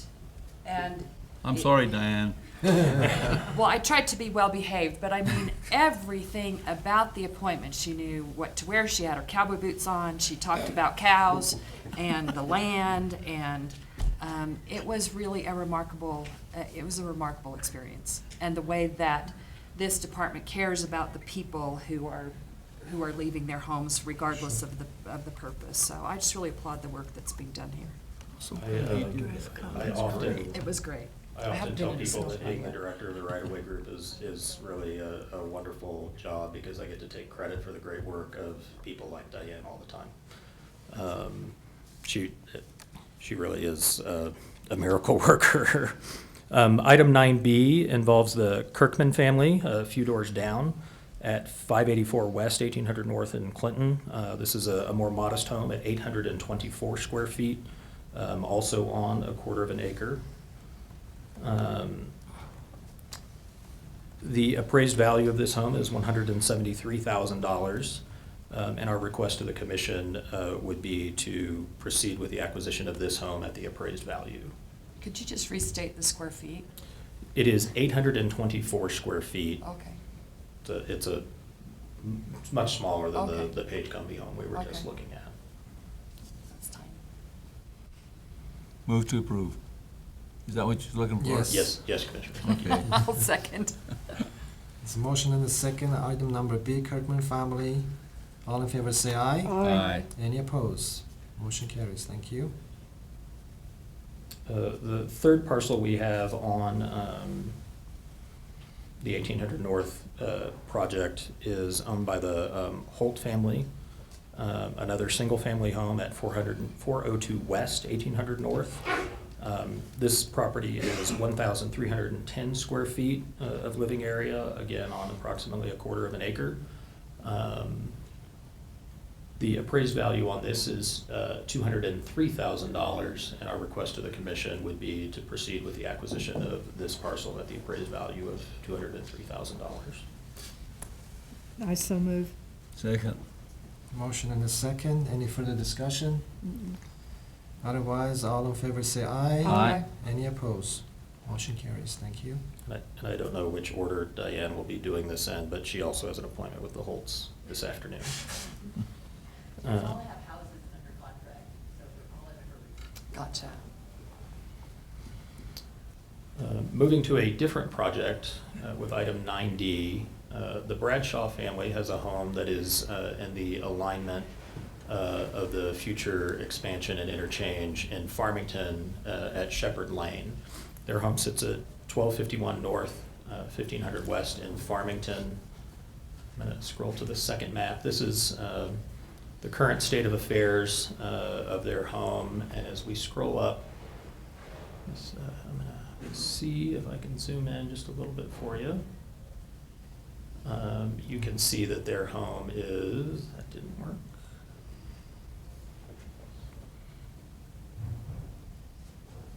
Directly in the alignment of the future project. Their home sits right in this area. It certainly does. They have lived in this home for 28 years. They learned about our project through a public meeting. They are an older couple. They are not interested in waiting. They would like to move now while they're still able to. The home is approximately 4,076 square feet, also on about a quarter of an acre. It is appraised for $470,000. And again, this is for the future expansion of Shepherd Lane and the interchange on I-15 at Shepherd Lane. I would note, as you head kind of south and west, these improvements will eventually tie into the West Davis corridor. They're separate projects, but there's you can see a lot of the planning and high-level work that's going on in this area to accommodate the tremendous growth that they are experiencing. Our request to the commission would be for your approval to proceed with the acquisition of the Bradshaw's home at the appraised value of $470,000. I so move. Second. There's a motion and a second on item number D, Bradshaw family home. All in favor say aye. Aye. Any opposed? Thank you. Motion carries. Thank you. The final item that we have today, item 9E, involves the Frost family in West Point. This is a parcel that is in the alignment of the West Davis corridor that we just briefly spoke about. Their property is at 4047 West, 1800 North. You'll note the 800 North address again. This is much further west than the parcels we talked about initially, but again, speaks to some of the planning that is really going on at a higher level and how all these various projects will eventually tie together to accommodate the growth that this area is seeing. You can see here how the bulk of the property is directly under the proposed alignment. They approached the planning department in Syracuse, I believe it was in Syracuse, and were told some of the work that they were seeking approval to do, that they ought to probably speak with UDOT given the West Davis corridor project that would be coming. I would note right down here is the Hendry home that the commission approved several months back when we were up in Davis County. That acquisition has been completed and the parcel is about to be, we just signed a lease on it to get it rented out and to have that property maintained. This parcel, the Henry parcel, to recall, we purchased because we're cutting off all access to it. Getting back to the Frost acquisition, there's a 4-bedroom, 3.5 bath home, approximately 4,413 square feet on just under 2 acres. It is appraised for $514,800. Our request to the commission would be to proceed with the acquisition of the Frost's home at the appraised value. Move to approve. Second. So we have motion and a second on item number E, Frost family home. All in favor say aye. Aye. Any opposed? Motion carries. Thank you.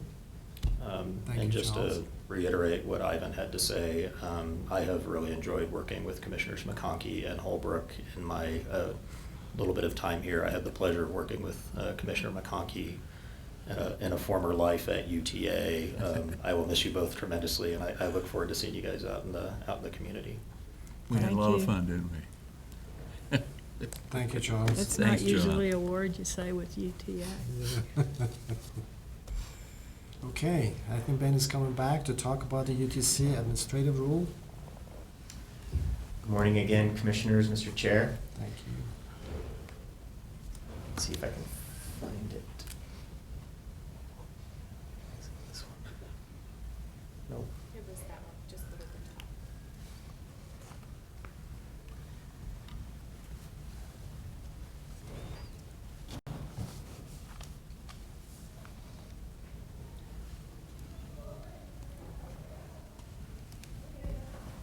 All right, this item is related to the draft Transportation Commission Administrative Rule R940-6, which is related to the prioritization of new transportation capacity projects.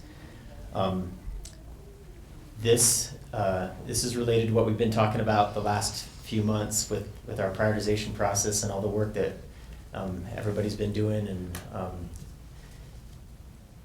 this rule is authorized and required by Utah Code 72-1-304, which was modified during the last two legislative sessions with Senate Bill 136 and 72. So what this rule, the modification of this rule addresses with those modifications, the two main points that happened are that there are new types of projects that are eligible for capacity funding. And so this rule takes into account the ability for not only highway projects, but funding for standalone active transportation projects, transit capital projects, and then first last mile projects or active transportation projects that relate to a transit facility. So this rule now addresses all four of those different types of projects that are eligible. And then the other part of the main point of this rule is with those Senate bills, it added the ability for local governments or districts to nominate projects for prioritization. So the rule has sections for each one of those project types to address that nomination project. The nomination project, or the nomination process, sorry. The nomination process is slightly different for each one of those different categories because there's different requirements that the law called out. For example, for active transportation projects, there's the requirement for it to be on a department-approved active transportation plan, and there's also a match requirement. So each one of those has the details of what would be required during the nomination in this rule. One of the other things that this rule addresses is how the commission will annually review and amend the prioritization process. It talks about the process to do that it would be done via this meeting, during a public meeting, and then acted upon by the commission. And then one of the last points that this rule addresses is that there is, when it comes to funding projects, there is commission discretion on establishing the funding and capacity, or the funding levels and funds for a project that was within the prioritization process. And so that is also called out that there's some discretion on funding a project that is lower on the prioritization project as long as it's done through a public meeting. So this month, we bring this draft rule for review. I just wanted to highlight going forward this is the current schedule for our prioritization process development. And what it shows is that we would review this rule in addition to what we did yesterday with the draft models, and then we would take any comments that the commission has, gather any comments on the rule or feedback we get with our continued outreach with stakeholders, and bring this back in September with a revised version for approval. And what that approval would do is just begin the formal rulemaking process that goes forward from there. So this schedule kind of shows how that walks forward. So at this point, I guess I'd ask if there's any questions related to any of the specifics of the rule, the draft rule as it currently stands. Would you please go through the formula for calculating the match required for the local community? Yes.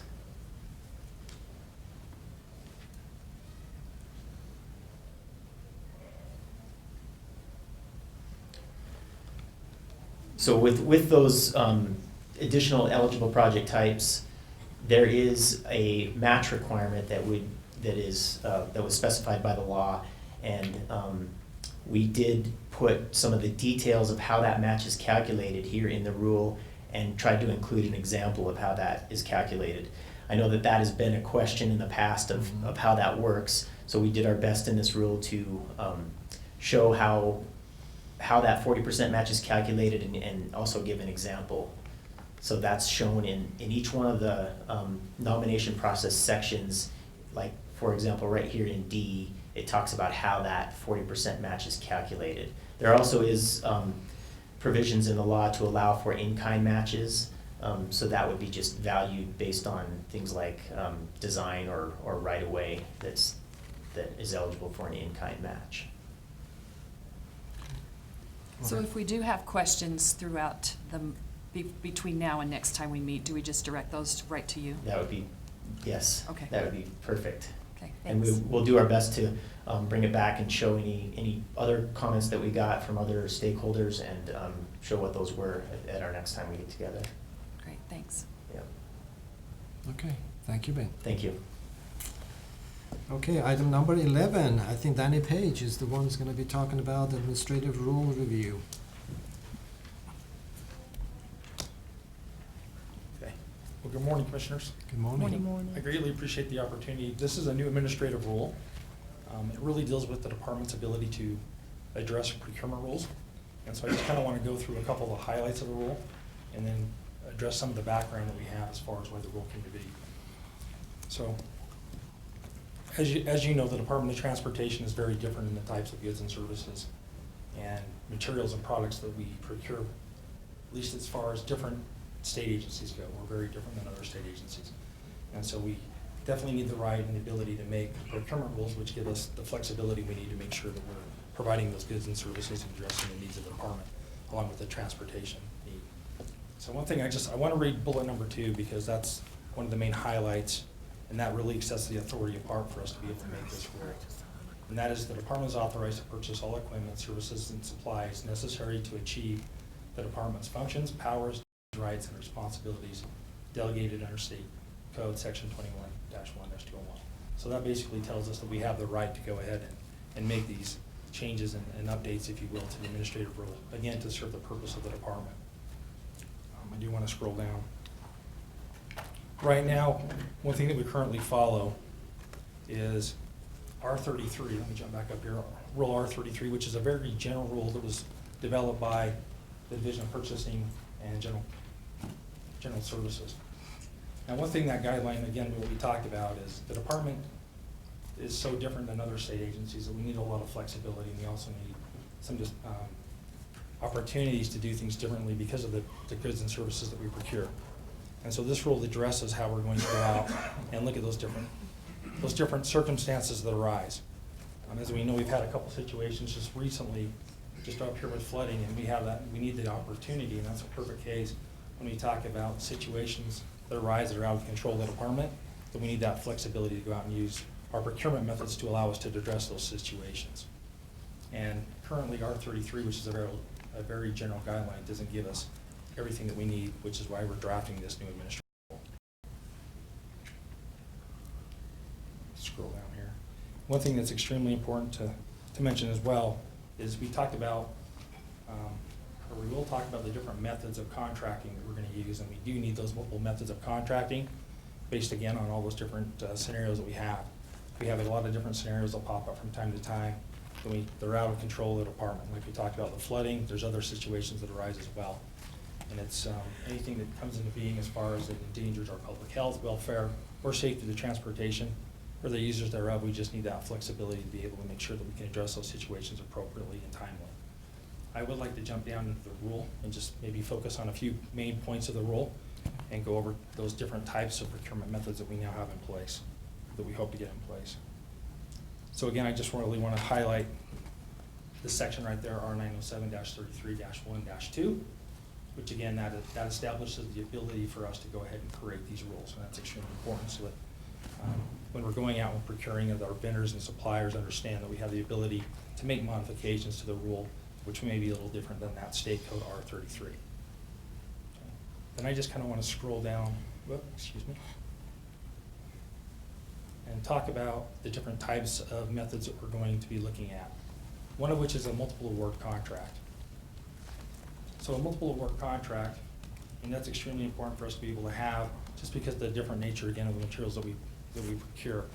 And I want to just point out that there's 6 conditions that are part of this multiple award. That we have to look at each one of those conditions, and one condition has to apply in order for us to go out with a multiple award contract. At the same time, we need to get buy-off from the manager of procurement in order to proceed with this method. And so there are 6 different conditions that have to be in place. Again, we have to follow at least one of those conditions as far as the type of contract that we're going out with. The next one we kind of want to talk about is just the small purchases. And really we put the language in the small purchases to clarify and provide a little bit more direction. And we wanted to match what the federal current regulatory rate is. So right there you'll see under section B where we have 5,000 listed. That currently is what the federal regulation of it is, and that's what we're trying to do is match those two up. The next one we want to talk about is the sole source contracting method. And very much like the multiple award, there are a set of 8 different conditions that are listed here. And then again, along for us to use this type of contracting, we have to get buy-off from the procurement officer. But again, this gives us flexibility, and those 8 different conditions are listed there that kind of help provide guidance when we're going out with different contracts of what we need to follow. And if one of these conditions happen to be in place, then we need to work through our procurement office to get the necessary approval. And then the last one is actually number 6, and that's emergency procurement. And again, one of the nice things about the way this rule allows it is it allows the department to take the necessary action based on the authorization of the executive director or the designee to move forward with an emergency procurement. It's a little different than how we currently operate right now, where the procurement office is involved with that type of procurement, and we have to get buy-off from them. This allows under the authority or the designee to make that call on the emergency and to move forward with whatever resources, whatever contracts we may need to be able to address that particular situation. I know I kind of went over that pretty quickly. Just wanted to ask if there's any questions that I can respond to, and maybe help to provide some additional clarification. Anything, Danny? Mm-mm. Thank you, Danny. Thank you. That's good. Thank you Thank very you. much. Good report. It's a lot of information for amount of time. Appreciate the opportunity. Thank you. Thank you very much. That's were all the agenda items for today. Commission, next meeting is September 19th through 20th in Richfield, Utah, Region 4. At this time, I would like to again take opportunity on behalf of those commissioners that are absent today, those that are present, to express our love and appreciation for the service of Megan Thank you. and Danny for past 12 years. You've been great in every capacity that you've been serving, committee reports and all that you've done. We're gonna miss you, especially me. Both sides of me is gonna be vacant for a minute or so, Oh, but we love no, it you. won't. We I'm love sure you. this place will collapse. I'm glad we don't have an outgoing test as to acronyms. Boy, you know, I still don't understand I mean, them all. 12 years and I'm still, We can do okay, one right means now. this. No. Commissioner No, no. Holbrook was the one that asked us to put together a master list of. Yep. Well, yeah, I'll never forget coming on the commission and people say, well, it's AC/DC, da-da-da, and it's like, could you please explain that? And so you put together a book. It's helpful. Could I have just a point of Please, privilege? please. This is my pen I've worn probably 10 plus years. So at this time, I would like to confer it on Senator Van Tassel. So you have to wear the darn pen at every meeting, or Joe Locke or Elizabeth is going to get after you. You can wear it in your hair if you want, No. Commissioner.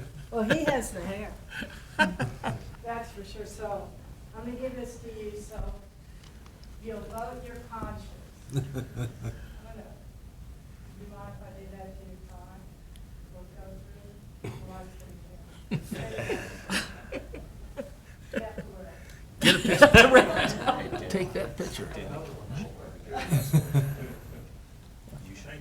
You're welcome. Thank you for that. Thank Anything from the UDOT? Any further No, items Mr. that we Chairman. discussed? We appreciate the time you've given us. Thank you. Anything from the public? Otherwise, I would like to entertain a motion. I so move. Not, No, you don't, I do. You know what? Here we go, Danny. I want to say one thing We'll before move we together. stop this meeting, and that is this, guys, gals. I was a mere 24 years old when I came here. 55 years goes by in a hurry. So if you think you're an old man now, just take a look. I used to have hair and I was skinny. Thank you. Motion to adjourn. Oh, my. thank you. Have a wonderful day. Thank you again. They get to see you up on the hill. Oh, yeah. Unless God fires me.